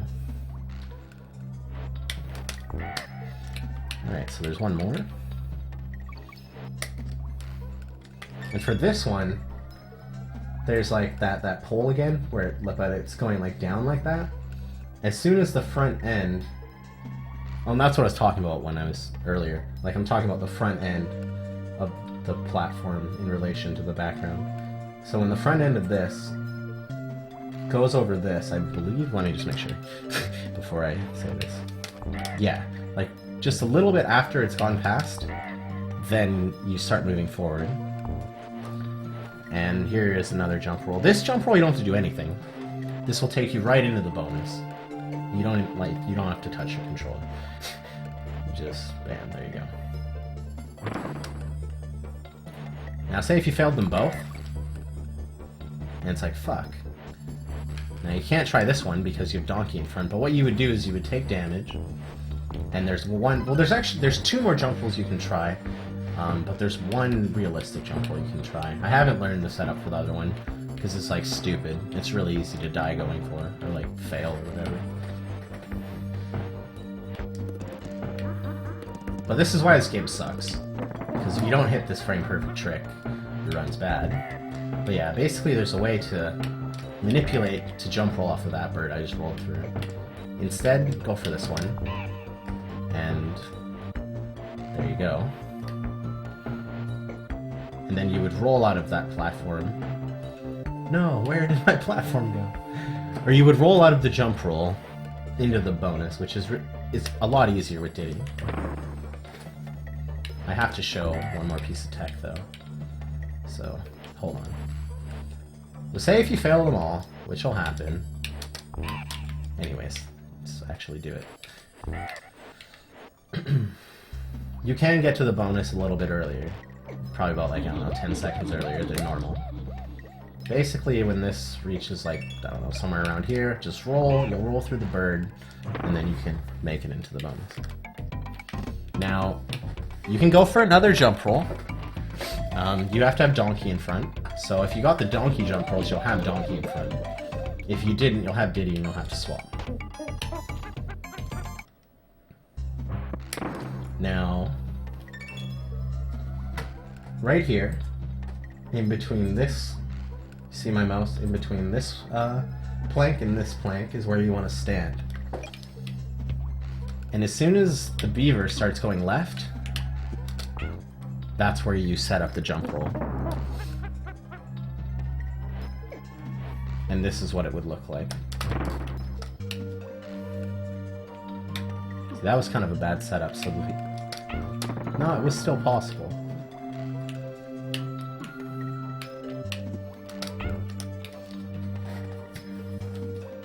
And there is actually one little minor jump roll you could go for. If you miss them all, there is still one more, and this one is pretty cool. I want to show this off. You can do it off this guy. I really want to get this because it looks cool. It saves like nothing, but it's awesome. So this is literally jump roll to stage. There's actually 6 jump rolls you can go for. 4 of which make actual sense. And then you smash Y and roll through those naughties. It's pretty cool.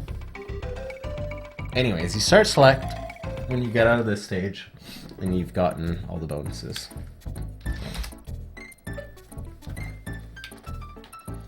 So elevator antics. This is quite a difficult stage. It's literally the same as all stages until the very end, so I'll go over a lot of the main tech in the stage. Alright, so first thing, if you start this roll too early, you get a slow roll there. So wait, and then roll. Same with that snake. If you do a crawl space zip, you can jump over the Necky's nut there. That saves 21 frames. Requires you to have very good movement and a very good crawl space zip.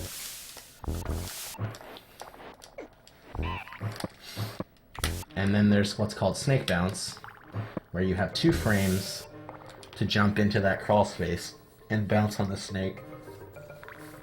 If you're too early, you'll just do something like this, and it's not a big deal, and then you can just go back and kill the snake and jump on through.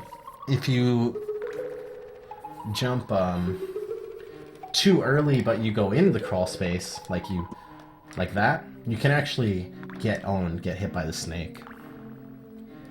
Which isn't like, you know, you don't die, but loses a lot of time, because the next DK barrel is a ways away.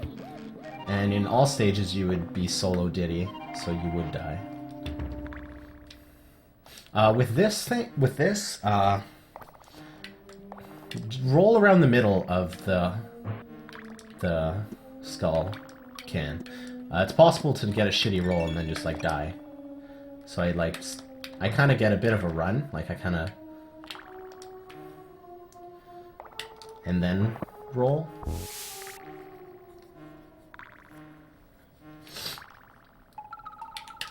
But like, I don't know. I don't really know how to fail it on purpose, but it is possible, so just be wary.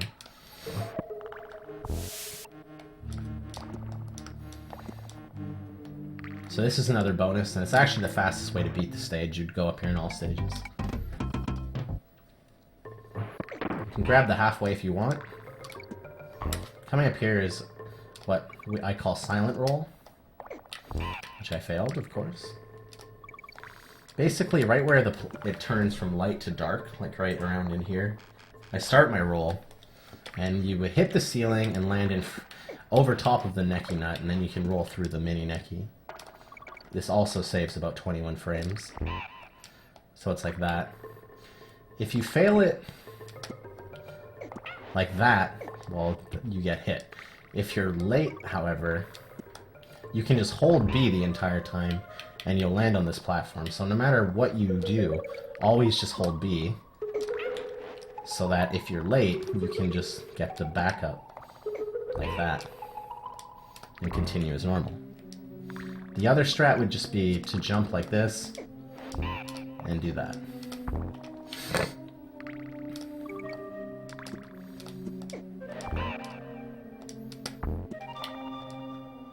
Oh yeah, that's right. If you do that strat, you want to jump into the ceiling like this, so you don't have to let go of the D-pad.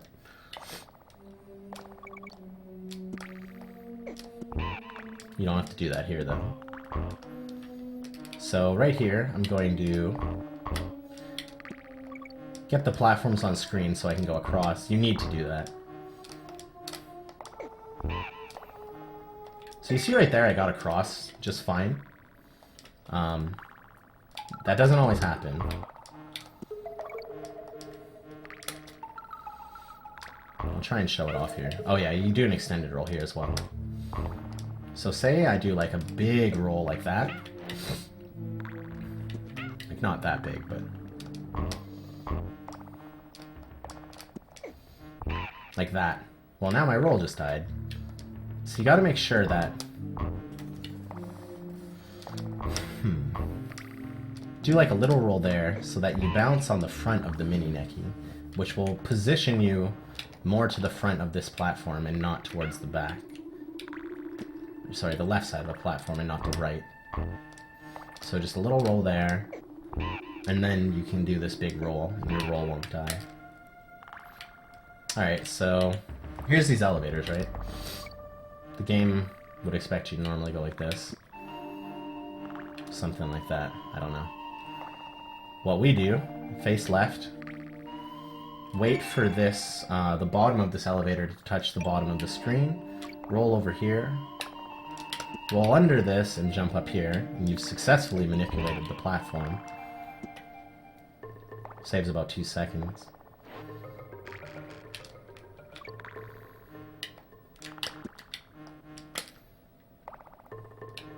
So right here, if you touch a wall, your horizontal speed is bad. So if you don't touch any walls, you can get into this bonus really quickly. And also, this necky nut will never hit you. Like if you wait or something, maybe it will, but you just like kind of jump up here and then you're good.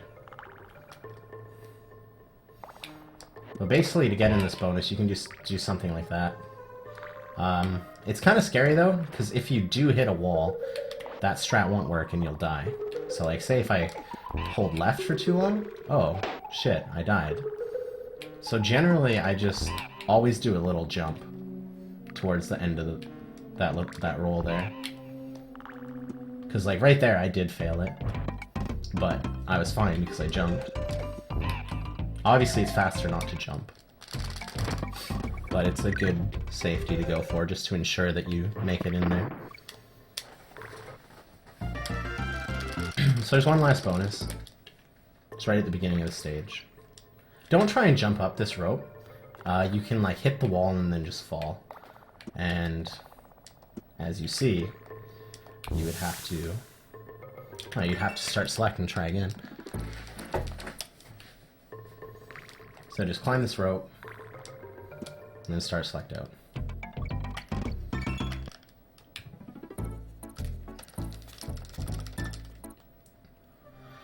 So they gave you end guard once again.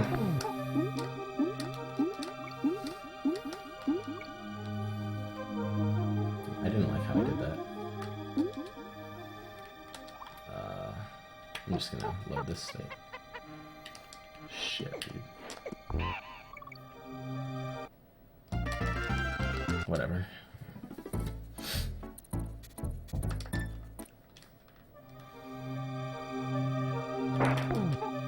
So I do 1, 2, 3, 4, 5.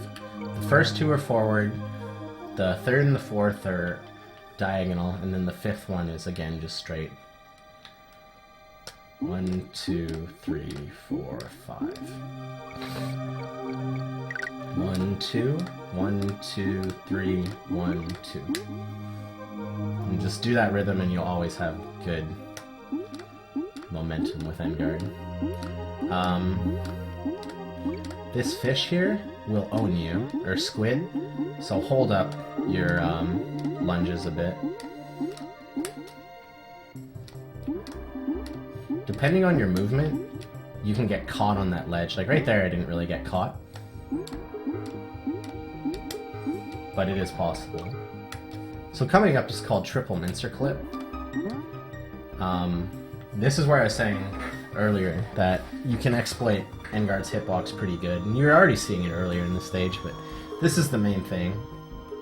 Basically, you want to set up against the back wall, and then the mincers will be in different positions, but like right as Endguard's nose is right over this part of the mincer, you start your lunge.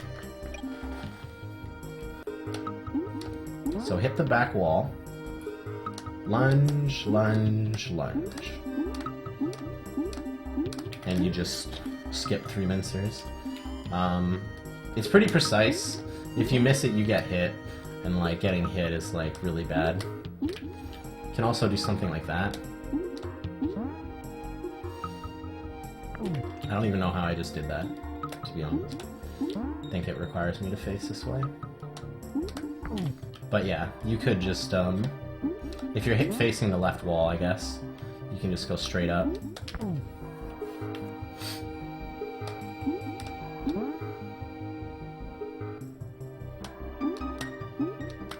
Now this clip through the mincer is free. As soon as you hit right there, like, start your lunge right here.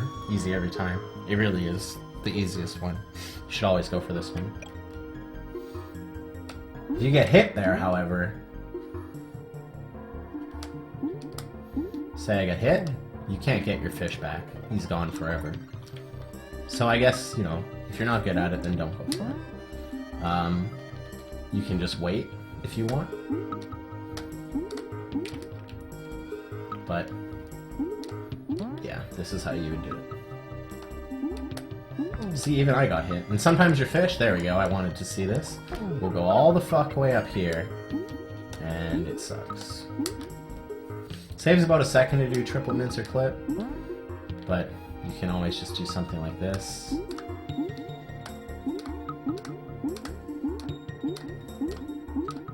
Alright, so this bonus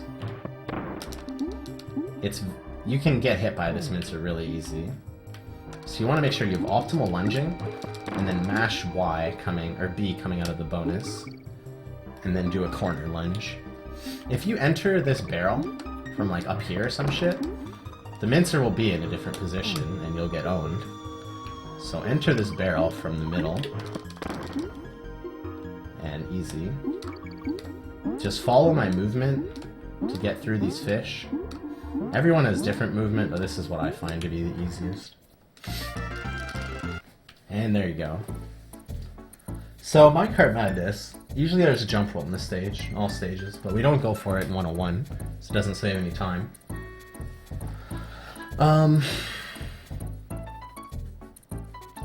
This stage is like really weirdly programmed. You can fly through the air in this stage. I don't really know why it happens, but we're gonna abuse that. So you're gonna do a big extended roll into this minecart. The timing isn't super tight, but you can get hit, and that sucks. And then jump in onto the rope. Jump at when you hit the very last banana, and yeah. So we swap.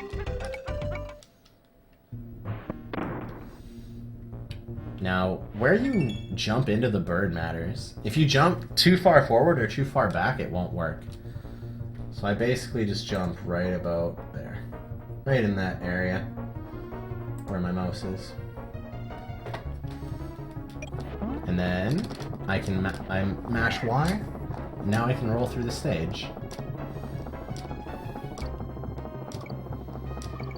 You would just roll through the stage until you get to the halfway point here, or until you get to this bonus here, and go into there.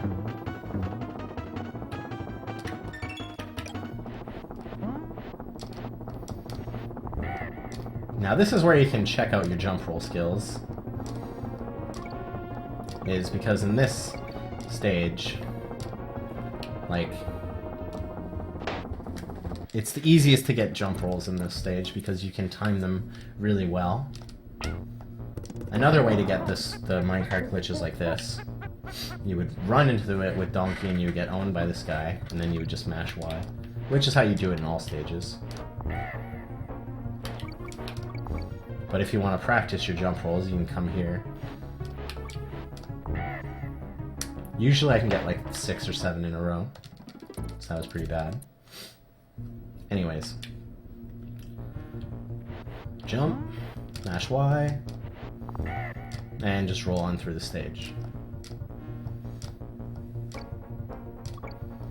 Now we get the glitch again at the very end of the stage because of jumping off of the tire that's in midair at the very end of the bonus, like right before the bonus. You'll see what I mean. So there's like these 3 tires, and you're gonna bounce off the first one, and you're just gonna press Y, and you're gonna roll in midair, and then you can jump into the bonus. Do a tire roll, and that's the optimal way to do that section. If you don't want it, you can just bounce on the tires, but that is the fastest method.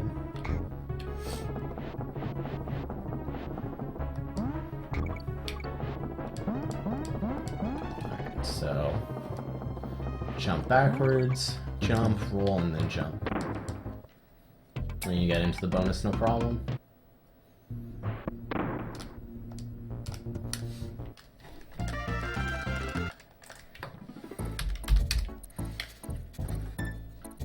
Alright, so Blackout Basement. A few things to note about this stage in general is that the lights go on and off in a 62 frame interval in the US version of the game. In the J version of the game, the timing's different. Like, they're on for much longer than they are off. So nothing's random about the lights, but you have to get used to them. So like, for example, if you mess up a strat, then your light patterns will be off, and you'll have to adjust to that. So getting used to different light patterns is really important in this stage. Like if you add a new strat, same thing. Now your light patterns are going to be different.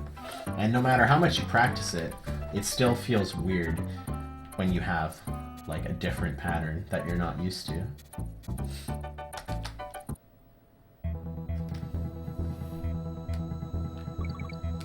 So let go of Y and then jump to not pick up the barrel. Extendo, roll, roll. And coming up is called the Omega extended roll. And that allows me to extended roll through, I think, 4 enemies and get over here. The other method would just be a normal extended roll like this. And then you would bounce off of the tires. Something like that. Basically, you can't really see it, unfortunately. Actually, I think I can turn up the brightness.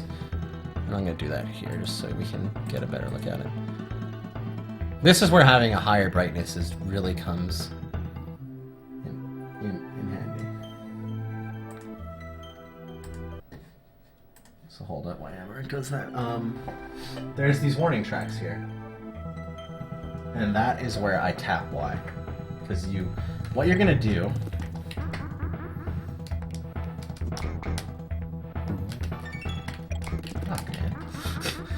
is you're gonna extended roll through the 2 Kremlings. So let me just do it in action just so I can get a better feel myself. Because basically it's like tap, tap, press, let go, tap, tap, tap.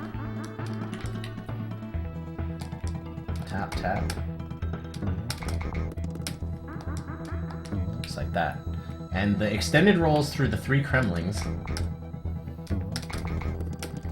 is it's 4 frames for the 2 taps here. Each tap is a 4-frame window in the dark. But it's not as hard as it sounds. Once you get a rhythm for the tap itself, it's just like you just have to land the first tap. You don't even have to worry about it. Which is right here at the start of the warning track is where you tap the first time. Let me turn my brightness down again.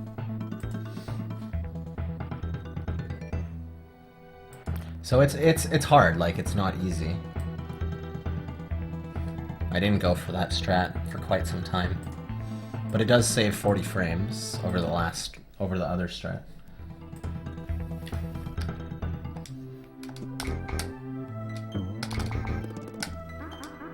The thing with this is, so I'll show you how you would fail it normally. Okay, so that's too early, and Diddy just starts walking right about here. Not a big deal, you can just do a tire roll, and then another tire roll, and continue as normal. But if you're too late, you won't know, and you will just fall off and die. And that's why this extended roll sucks.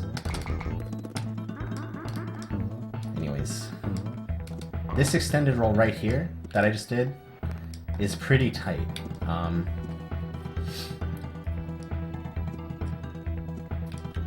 The most common thing that you'll just roll through the guy and then you'll roll down. You can be like, whoa, shit. And then the next common thing is you've lost your speed when you try to do the extended roll, so your roll just kind of goes like nowhere, kind of like that.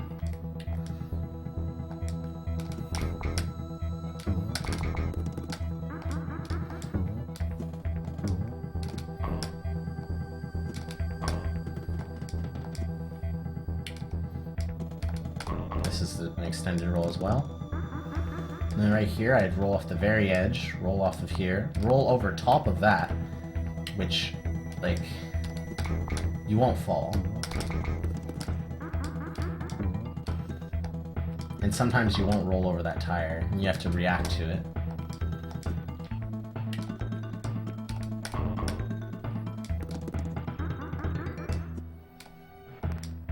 But yeah, you just roll over this stuff, bounce on this first guy, and you're in the bonus. you're supposed to roll there, I always forget. So don't hold anything, because you need this. And what you're going to do... Shit, I messed that up. You're going to throw and then roll off the edge. And wait until the steel keg kills the mankey to roll again. And then you see these rivets? There's a second set right here. As soon as Diddy's touching that, roll. And what'll happen is you will roll through this top Kremling and pick up the steel keg. Because you need the steel keg to open the bonus. And then you just do it like that. Say you don't want to do this strat, you could do something, you could be like, wait for the lights, and then do something like this. You know, it loses a couple seconds, but it's safe. You're never gonna lose the steel keg. Because if you lose the steel keg, like that's it, you have to start the level over again. There's no way to break open this bonus. So just do that. Wait for him to hit the mankey, roll again, roll, pick it up, bam. There it is. It's really not that scary once you know how it works and like where to do your rolls. Yeah, 2 hours.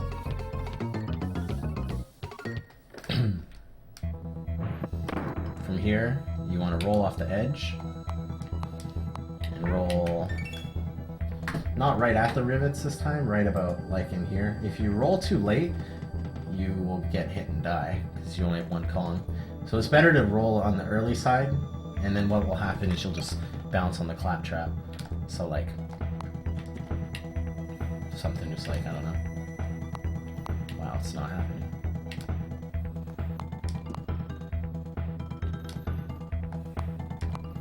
It's not, like, it's not a difficult trick. But that's what happens if you get owned. But like, yeah, you can bounce off them like that.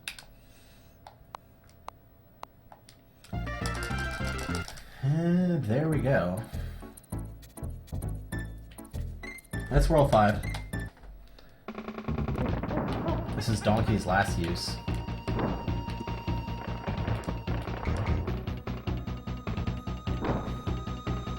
You have to swap to Donkey for the 4th and 5th cycle, because Diddy can't just kill those enemies by bouncing on them. So I always swap after the 3rd cycle. Wow. That can happen too. There's a cool trick called slap slides. If you press down a direction and Y on the same frame, Donkey will slap the ground but slide at the same time.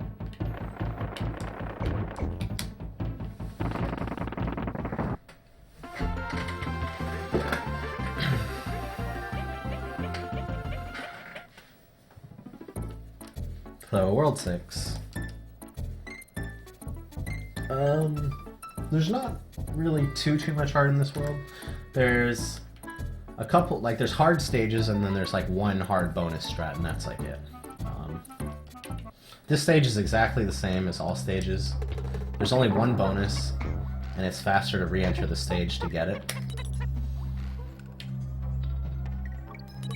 The bonus is right here.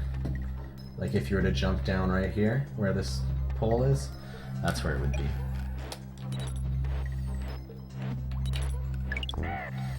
So, I have a tutorial on YouTube for the 2 jump rolls in this stage, because they are kind of hard. Well, the Kremtut is. But I'll go over them a little bit right now. I'm not going to go into huge detail. I'm just going to link my YouTube videos.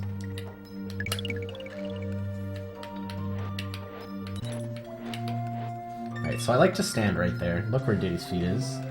That's what I like. That's where I like it to be. And then, as soon as this thing in the background is kind of in the middle of Diddy, I jump over to this platform up here, and then there's a fuel tank above that Kremling, and you have to grab the fuel tank. You grab the fuel tank as you're coming back over, and you land about on the 4th light, wait like a few frames, not very long. Diddy does this thing when he lands. He kind of like... See how he kind of like goes down a bit? you wait for that, like, for it to look like that, then you start going over. Kind of like, you see what I mean? Like, he kind of does that thing there. So, like... And this one's really hard because... Like, see, I got the jump roll, but my wiggle was too slow. Because you have to wiggle right, left, and then right, so that you're in the air between this platform, and then you can go forward.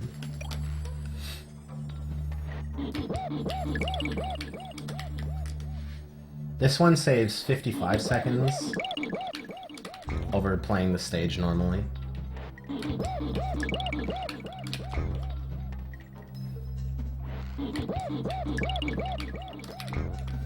And then there's one more coming up off of a bird that saves 43.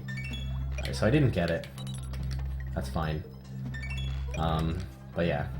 So as soon as this platform reaches the bottom here, you roll forward. Now everyone has a bit of a different setup, but basically what you're doing is you're manipulating it so that this bird upcoming is in my way so I can jump roll off of him. See, he's not in my way now, so I can't go for it. So basically I roll, bounce off the bird. Like, see, that was a bad setup. I would have took damage.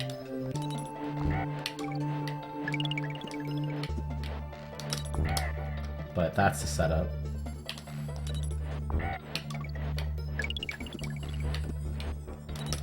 See, that was bad. I landed too far to the left. My setup, I just do this, jump, and then land on the back, and then go for it.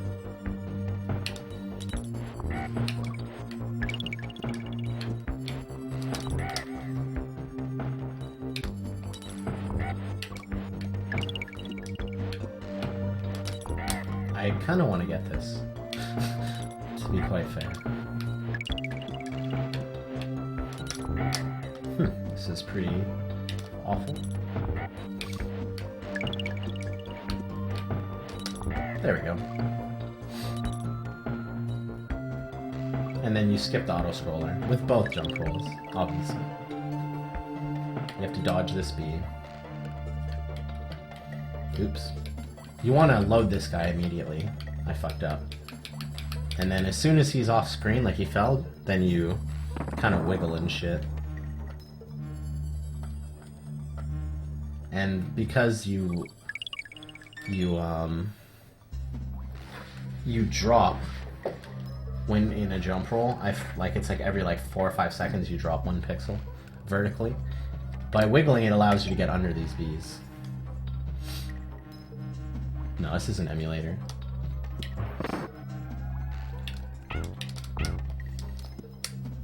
So you hold right here and mash, and that allows you to re-enter the stage without being taken up. And then this is the last bonus skip. And I got it. If you pause on the frame that you enter that barrel, you skip the bonus. And that's a big one. That one saves about 10 seconds. If you miss it, it's just like a balloon bonus.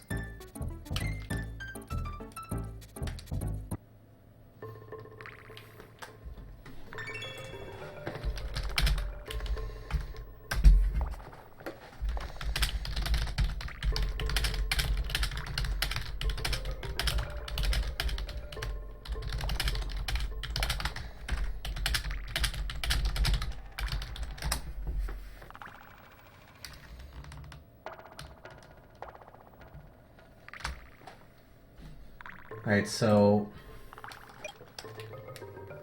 this stage, you get to play with Ramby, and he is a piece of shit.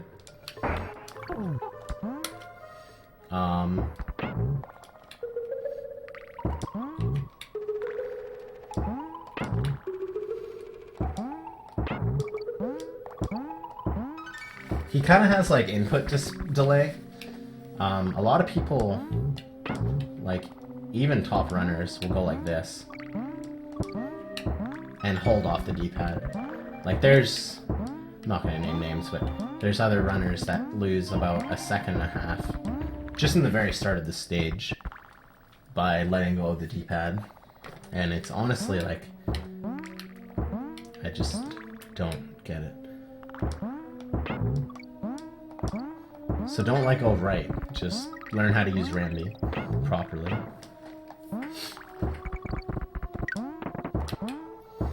You have to do a little jump there. Right here you can just wiggle and you'll... What? Oh my god.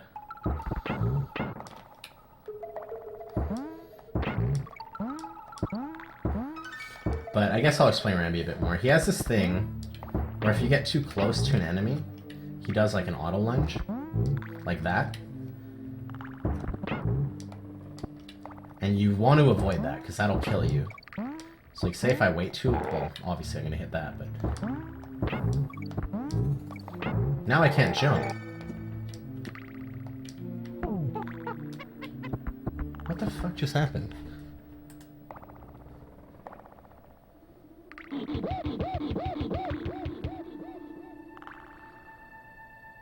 Why did Donkey get stuck in midair there? That was so weird.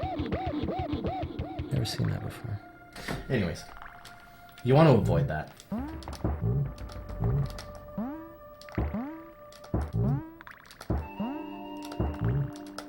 That was a double jump, by the way.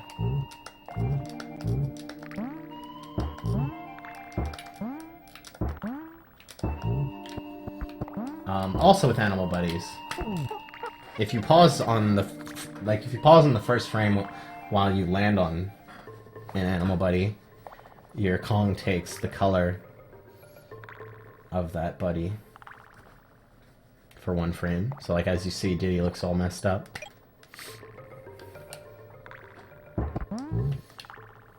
Just kind of a cool thing. You can do it with all the animal buddies, not just Rambi. Looks cool with Enguarde because Diddy's blue. But yeah, so with this strat coming up here, you have to jump. You can't just wiggle. If you wiggle, you get hit. But with the other set of mincers, you can just wiggle. And then do a small jump and enter this bonus. Coming out of this bonus, you want to make sure you hold down and right, like right and Y. If you don't, and then try to do this strat, it won't work. And basically, there's like this little dip in, like right there. You kind of jump around there. Like Rambi will land, walk for a little bit, and then jump. It's kind of just like, it's like that was bad. That was too much. Like.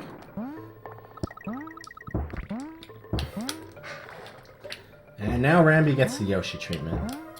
There is actually a more optimal strat where you would dismount like that, and it saves the freeze frames of getting hit by Rambi, but it's pretty tight.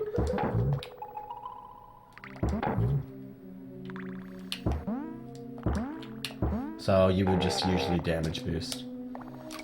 To get a good roll here, you can't like buffer your roll. It can't be like a really early roll. You have to walk for a bit and then start your roll. And obviously let go of Y so you don't hit. Or so you don't grab the DK barrel. And if, yeah, that can happen too. So the dismount strat is faster, but it is kind of sketch. Back boost off of this guy. You're supposed to roll there. I don't like this save state. And then, yeah, you can plummet. So it's a hard strat. Saves whatever the freeze frames are, though. Roll. Don't do a big jump. Do a small jump, and you can make it across these mincers without having to let go of the D-pad.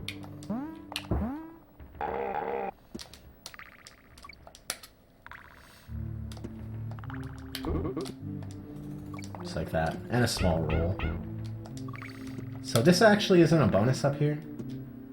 This thing. To get up top here, though, you wait until the beaver is at least past here. Like, somewhere around in here is good. I usually wait for him to be kind of lined up with this, just to be safe. But, like, if I was to jump right now, no, you wouldn't get up there. So just wait a little bit. See, like, that didn't even work. I'm not holding jump now. That was the reason. What the fuck? There we go. You can go for a barrel boost here, but if you fail the barrel boost, you lose your barrel, and that's bad. So I would suggest not going for it. But it would look cool. Anyways, just jump down here, jump into the bonus. That's 6-2.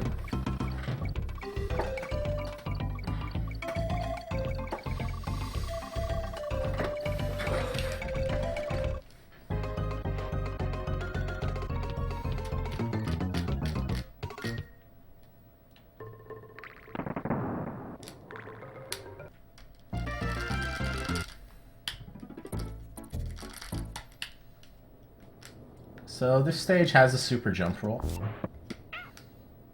I'm gonna go for it. I'm gonna get it so I can show off the visual cue, because it is different than in all stages.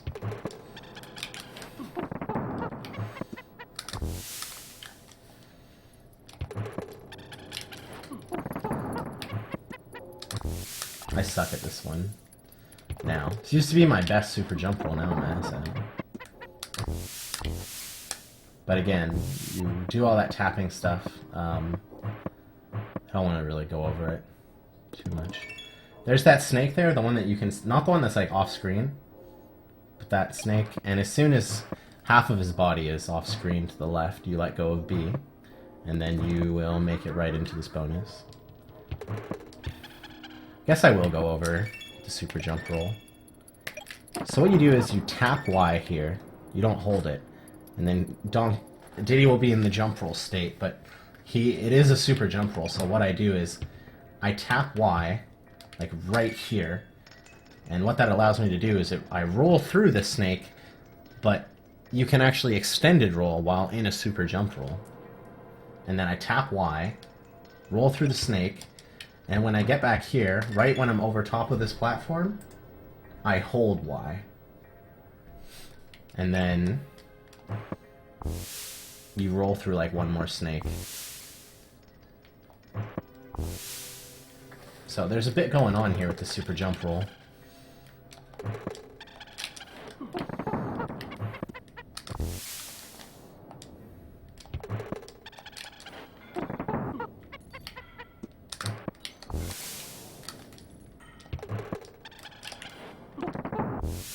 Sometimes that can happen.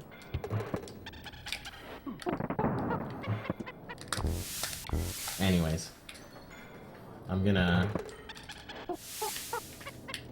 kill myself so I can show off the stage without it. Interesting enough, with this rope here, this is kind of funny. I guess I'll show this. You want to start your roll here, which is the strat that you would use. Say if I start my roll here. Whoa. Because of the way ropes work, you actually get glitched back to the rope, and you get glitched out of bounds and you fall and die.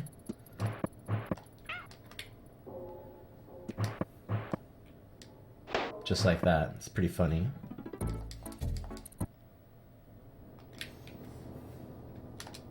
So this is the strat you would do if you weren't doing the super jump roll.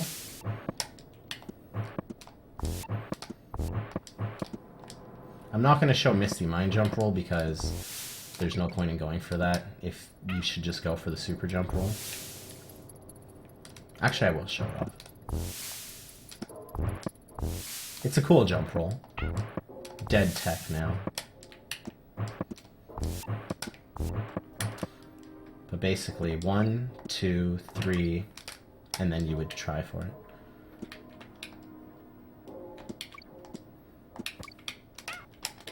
But your jumps have to be like in a certain way. And I fucked this up, so.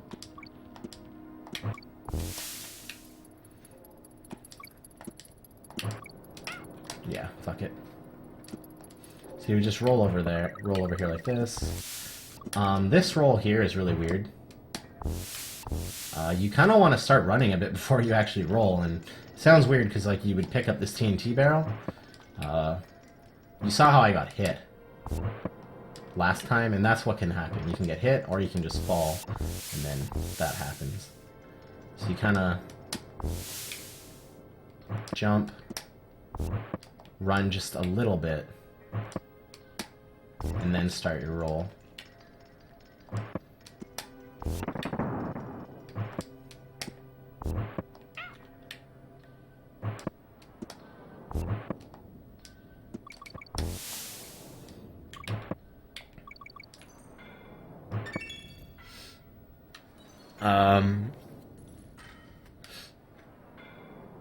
Yeah, what Andy said.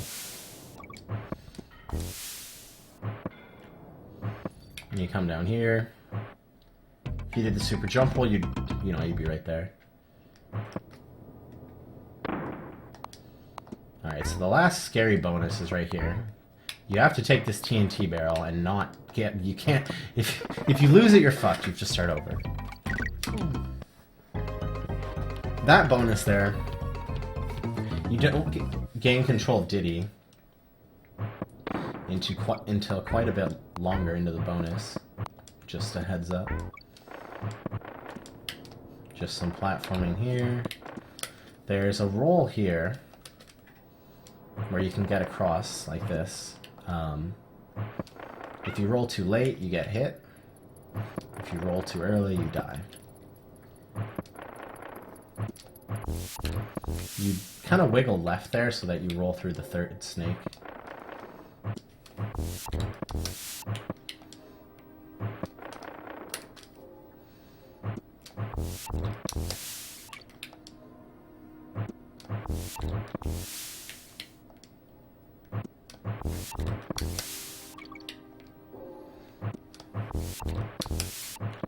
I don't think you can do an extended roll there. No, you can't. So you just hold Y. And that's another mine exit there, so you do a fast exit on any mine exit, like Misty Mine, Loopy Lights coming up, and Stop Go Station. They can save up to 10 frames done optimally.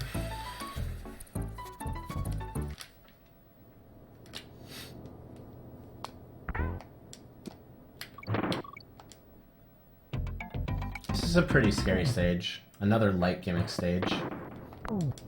You want to jump when coming out of that bonus. Don't roll, or the claptrap will eat you.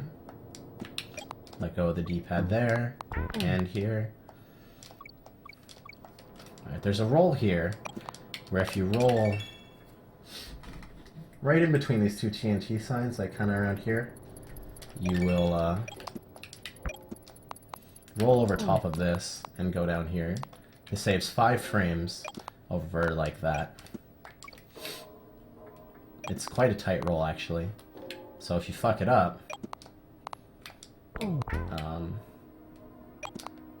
you'll roll into this thing like that.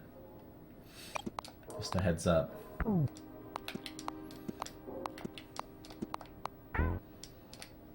Skip the halfway because it causes lag. And you want to grab this barrel. Make sure to do that. Do a tiny jump when you land on that platform. Start your roll right there. Alright, pause. Alright, so here, you want to roll. No, how do you do it again?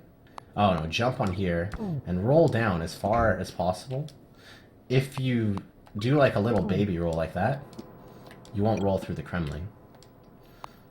So do a manually roll, and then 2 tire rolls in the dark. I'll show the optimal strat, which is tough, but it's optimal. You don't let go of the you only let go of the D-pad in one spot in the B section optimally. It's right there. Now, if you wanted to play this a little safer, you could do you could bounce on the tires, roll off of the edge, let go of the D-pad a couple more times. The old strat for 101 was like this. You would wiggle, come over here, and then this section changed a little bit, you would roll off the edge. And something like that. But this is what it is now.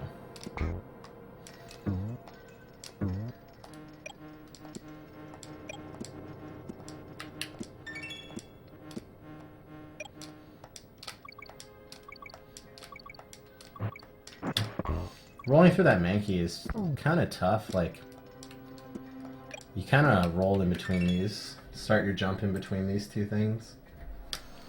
And then land at the very edge and roll through them. Like, 99% of the times you fail this, you're not going to get hit.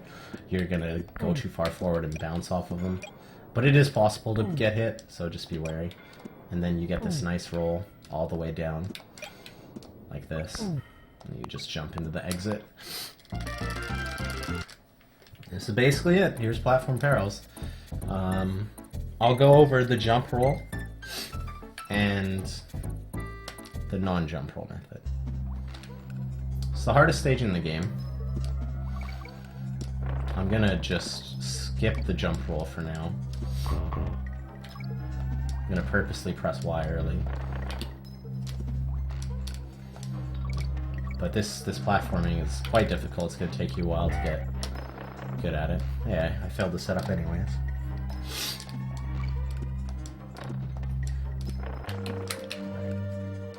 So you can jump over all of this and land there. It's quite tight.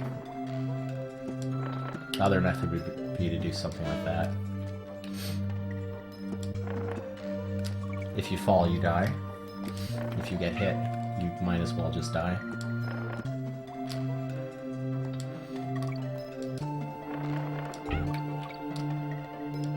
Alright.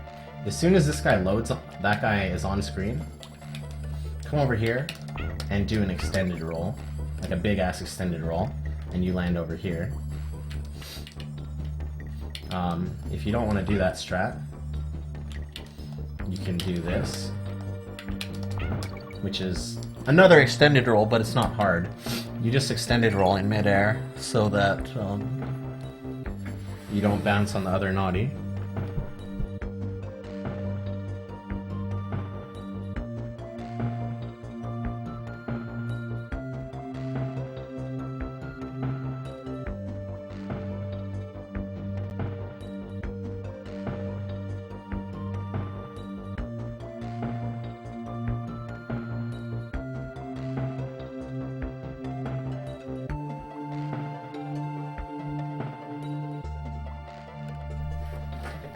Sorry to blow my nose.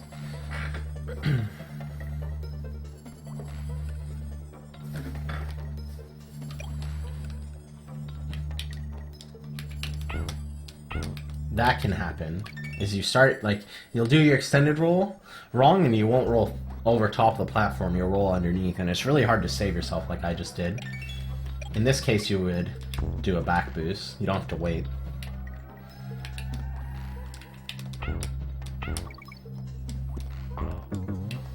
Roll here, jump. You don't actually have to wait at all for this guy, but most people do, just to be sure, because what can happen is you can do that, and that sucks. If you just do a little tap, not too little, but just a nice tap like that, I'm like trying to say two things at once. You won't bounce off. But if you do too little, you will die. You don't have to wait for this platform. I say that, but that is where I died in my 101% PB I had a while ago. It was right here. I didn't roll. I did something like that and lost 55 seconds. Come over here. Sometimes that happens, and I actually don't know what causes it. It's really rare, though. It might be a game saver thing, actually. I think it is a game saver thing. Hey, the barrel's gold. This is the most important tech in Donkey. It is the most important thing ever. It doesn't lose any time if you do it correctly. Most people that do that section lose time anyways, so... Basically, you come up here, load the B to the left, and do that. By loading the B to the left, throwing that barrel and rolling over here, you get a golden barrel.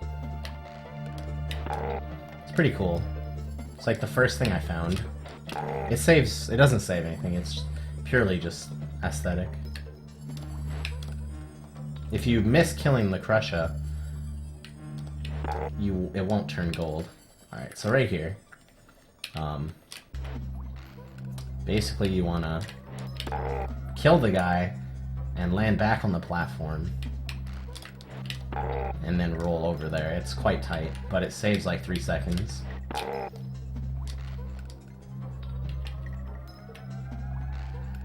The other method would be to just take the golden barrel you had and break it off of this guy, and then you would take this barrel on this platform and just ride it all the way over there.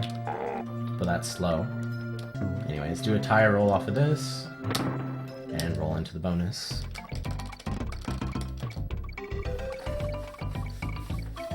Now I'm going to go over the jump roll.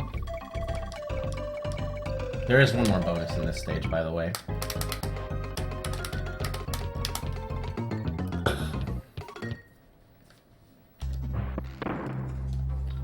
That you would re-enter for. Excuse me.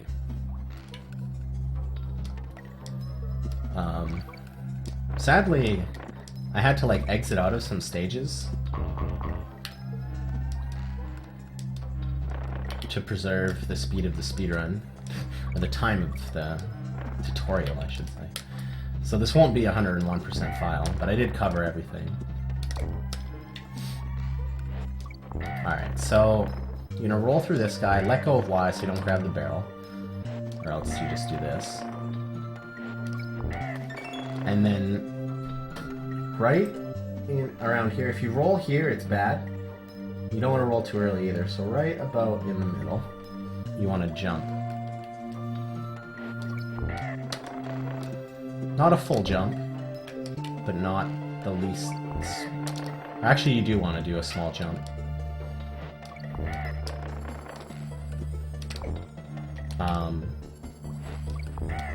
If you jump too late, you'll get hit. There's also another strat. Like that. I don't know how to do it though. And I have... Hey, there it is. That's Lepanok's setup. I don't recommend it, it's hard. And then the old setup, you would come to this 5th plank. 1, 2, 3, 4, 5. Wait for him to look at you, turn around onto this 3rd plank, and then do that. But that's slow. This is the easiest, well, the slowest method is probably the easiest, but this really isn't that hard.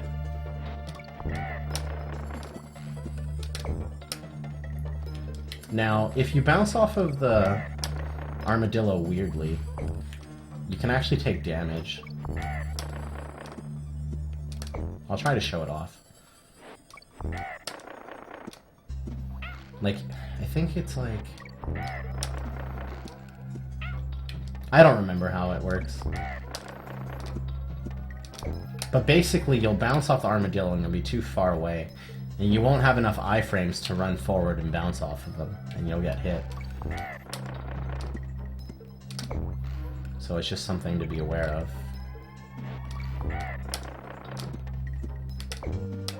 And if you fail it, you can just go like normal, like how I just showed the stage. But this is the jump roll. You don't have to dodge anything. And you can roll out of this jump roll, which is what we're going to do. I'll show the visual cue. And you roll directly into the bonus.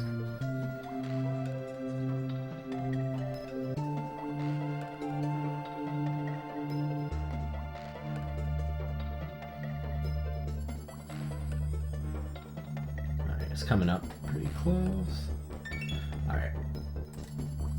These poles sticking out the bottom, it's like the beginning of the platform. You want to roll just like a little bit to the right of it. And then you land in the bonus every time.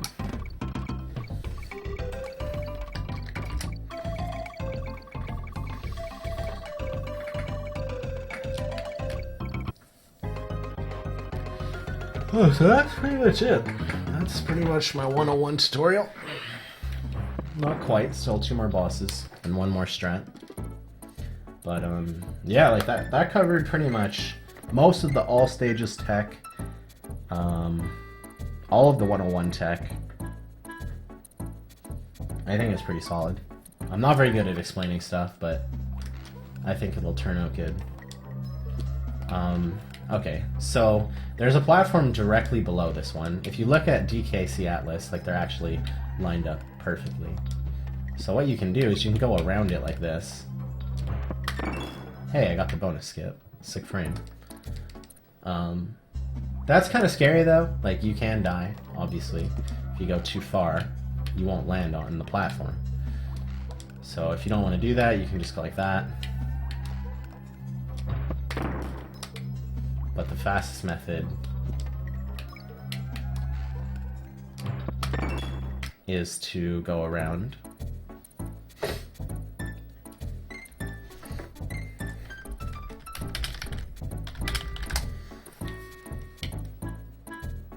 Alright, so Neki 2. There's actually some stuff I want to go over in this fight. So I'm just gonna kill him, and then I'll explain some stuff. The first thing is, Neki, both 1 and 2 are the only instances of RNG. So his first one is always top right, and then he can spawn in one of the 4 corners on the other 4 spawns. So if he spawns in the top here, this is, for the last hit, this is where it loses time, because you have to wait for his head to go all the way down. It really doesn't lose much time, but it is some. And there are these things called double hits in Neki 2, which aren't, it's not in Neki 1, and that's why I kind of want to go over it. Basically, there's 5 cycles, right? The first cycle is top right, and then from there it's random. For the second and third phase, you can jump on him optimally after he shoots out his very last nut. So like, if he's on his second phase, he shoots out the second nut, you can just do a really small jump and you'll hit him right away. Same with the third phase, but for the fourth and fifth phase, you can't do that. It just doesn't work. So what you would actually do is, like say you're on the fourth phase, you would jump right before the third nut hits you, and then you jump over the third and the fourth, and then for the fifth one, it's over the fourth and the fifth. And then you get these instant hits on Neki, and it's like really cool. I'll try to show it off here. See, like that was really quick. Same with this will be really quick. You don't need to go for them. This is really cool for the tutorial that I got this RNG. So 1, 2, 3, and over the fourth. And wow, 2, 3, 4, 5. And then you get these insta hits. But if you do it wrong, like say I didn't wait long enough, then that happens, and that's not good. So you gotta practice it. But it's cool, it gives you insta hits. But like, see, I tried to hit him right away. 3, 4, 5, and it's just not the same as the second and the third phase. Like, it's not the same.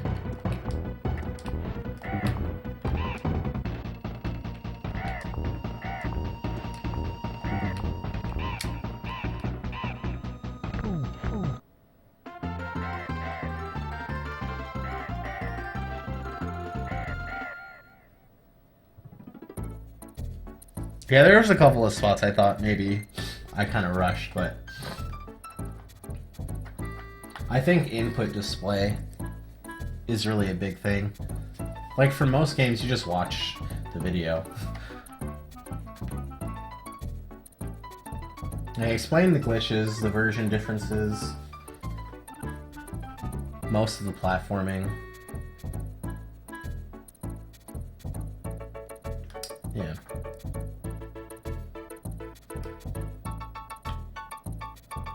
There is there's something cool you can do in this boss fight, and I want to show this off. just because why not, since I have a save.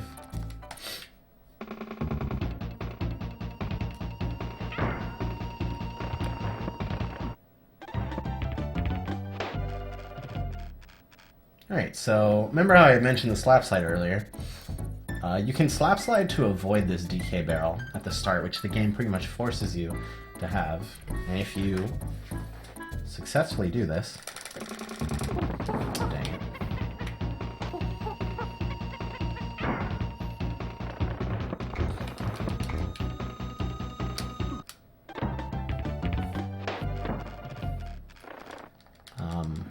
Well, you'll see.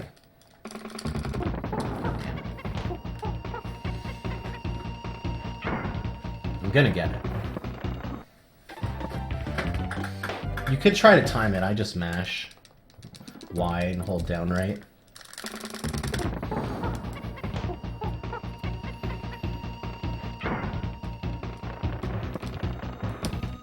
That's the slap slide there. So I want to do that to the left, right as I enter the fight. Dude, come on.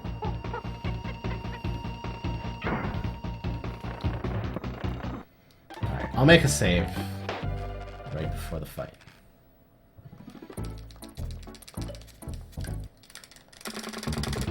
Oh my god. He becomes the barrel. Because I don't think they expected there to be two barrels on screen at the same time or something. And that's it. You soft lock the game if you do that.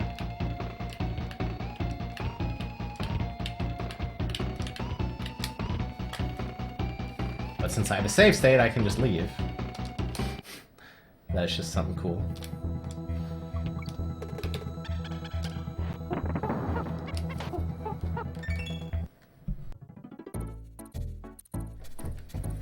I think I'll go over some other kind of neat glitches that you can do in this game. Like, I'm not going to go over really any wrong warps, but just like some stuff that you can do. That's kind of cool. Since I'm at the end and all there's left is the K-roll fight.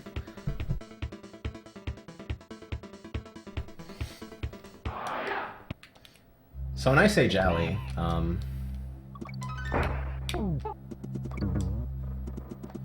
the weather changes, like it's snowing really heavily right now, and now it's slowed down a bit. And then I'm going to go into the bonus, where it's like, it really slows down, right?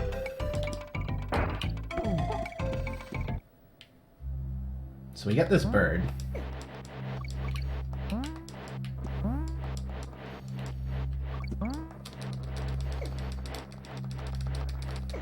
And you go back to the beginning where it's really snowing really hard.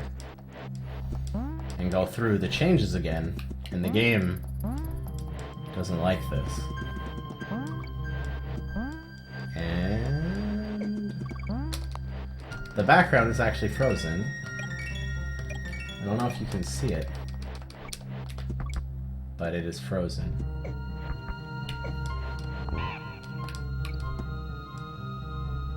And there's like glitched pixels in the background. Well, not glitched, but it looks weird. This is not a very known glitch, and that's why I thought I would show this off.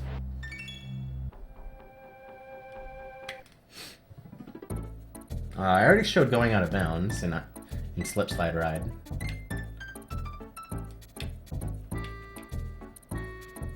I'll show some stuff you can do with like invis, which is pretty cool. Oh, I can't go back. Shit, what do I do? Ah, I know what to do. Haha! Thought you tricked me, game.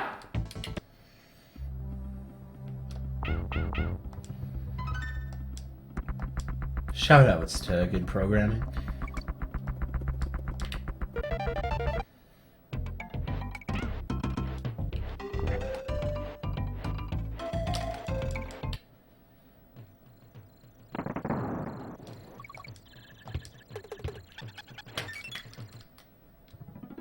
Oh, dang. Rip.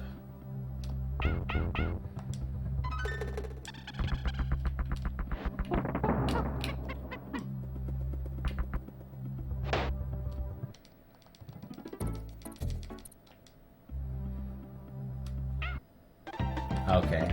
I was just making sure I didn't get a glitch I didn't want there. But yeah, I'm going to show off what's called the split up glitch. And some neat effects that it has with the game. But I need to go back to 1.1.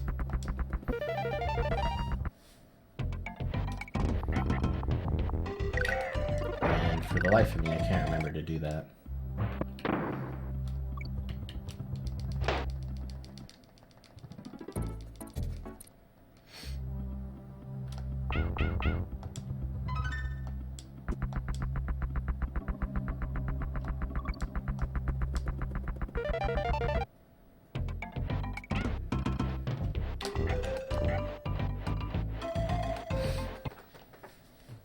So yeah, because I start selected, the game still thought I was in Temple Tempest, but I'm not. That's why you have to die in 1.1. For whatever reason, that changes that. Anyways, when you've beaten a stage, if you start and select while a DK barrel is in midair, it puts the game in kind of a glitch state. It doesn't know what Kong you are. So, for example, if I get hit right now, my game soft locks. There's no death music, Donkey stays in the sprite, right? But, if you get hit and then fall into a gap, well, I kind of just defeated the game. Now, I can control both of my Kongs at once. And, I'll show a little bit off in this stage.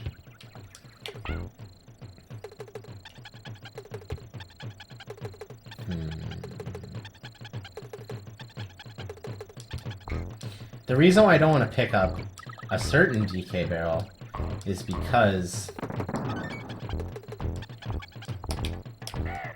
Diddy moves so much faster than Donkey. Like, as soon as I control both of my Kongs, Diddy starts speeding up a bit. But you can give each other invisible objects, which is kind of cool. And you can do it with like TNT barrels, steel kegs, and a bunch of other stuff to have some pretty neat effects.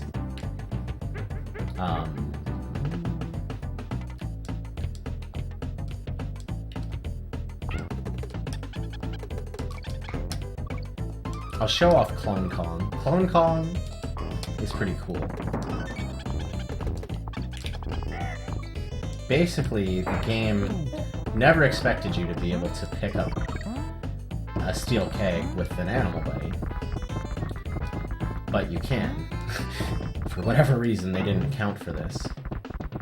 So, if you're riding on a steel keg and go past an animal buddy that's already been unlocked, like Rambi here, and then you press B to mount Rambi, Rambi will mount. I'll mount on Rambi, but I'll still be holding the steel keg. And then he kicks it away, right? But he's actually still, like, the game's like, okay, well, we didn't account that animal buddies could pick up steel kegs, so it must have been Donkey. And then, since I was actually holding nothing, it was an invisible object. And that's why the banana threw off screen. Because you can use invisible objects to do things like that. The most common use is for wrong warping, to open bonus doors with an invisible object. So the game thinks that Donkey picked up the steel keg, even though it was Rambi. But it's just temporary, so I press Y and I'm back on Rambi again. Anyways. Since I have my state, I still have the split up glitch. And this is where stuff gets really cool. So this is like basically the any % warp. But I'm not going to show that off. I'm just going to show off something that can happen.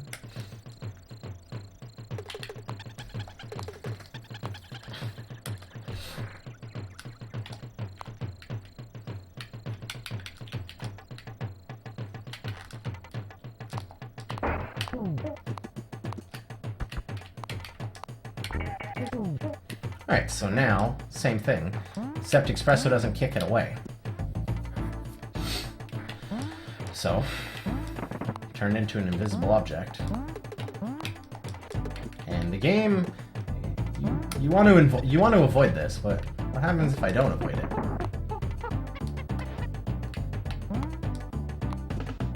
Huh.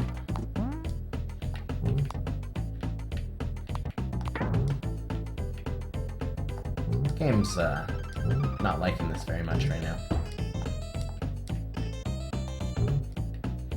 I like how the O will randomly turn into a sprite of Diddy.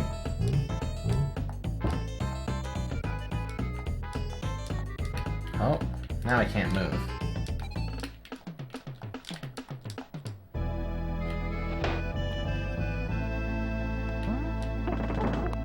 Now, I haven't let go of Y yet this time, which is important. Now if I let go of Y...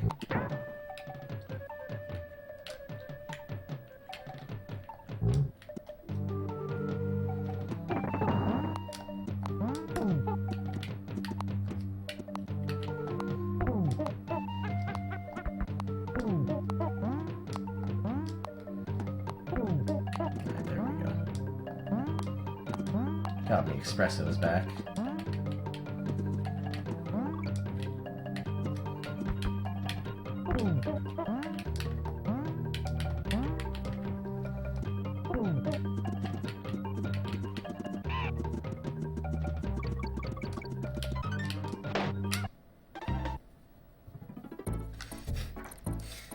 So it's just some neat stuff you can do while having a couple glitches active.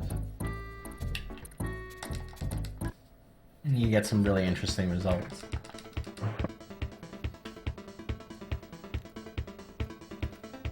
This is a video game crack. You wouldn't think so, but it is. But yeah, that's it. I'll go over the fight, I guess.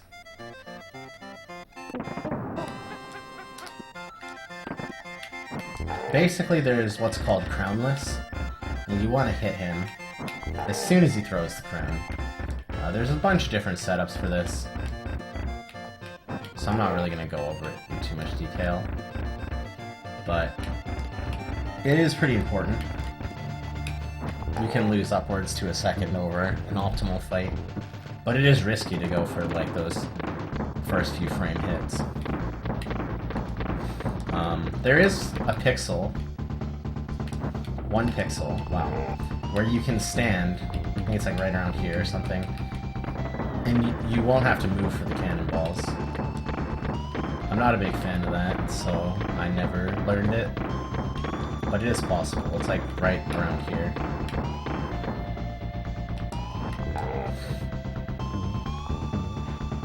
Pretty much just a glorified auto-scrolling.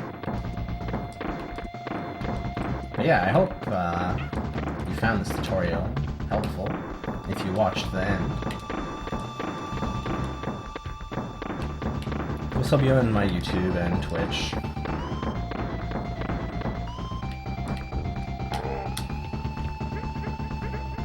And basically, like, if you have any questions about the game, go to DKCSpeedruns.com. There's a link to our Discord in the miscellaneous section. You can also go to the IRC, which nobody really uses anymore, but you could still ask some questions. There are some people that hang around in there still. But mainly the Discord is quite alive. A lot of people use the Discord. And just like go to people's streams, like my stream, Void's stream, whoever's, who's pretty good at the game, they'll definitely help you out. Everyone in the Donkey community is really cool and friendly.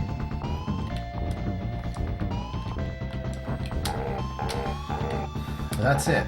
Timing ends when the banana first hits the ground.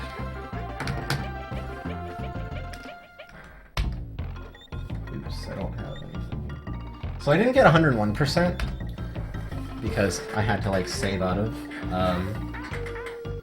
a stage, but normally it would say, after this, it would say, See, it wouldn't say that. It wouldn't say if I had been playing, I have found everything. It would have said, Donkey, what a player you are. You found absolutely everything, or something like that. So there actually is a different message if you get 101%. So, like, if you're doing a speedrun, you can know right away by what Cranky says if you found everything or not. But there's a couple things I didn't find. Like, I went over them, but then I died, and I just, like, went on to the next level.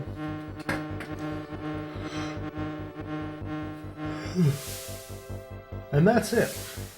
That is it. That is my 101% tutorial. I am done. I hope you learned something.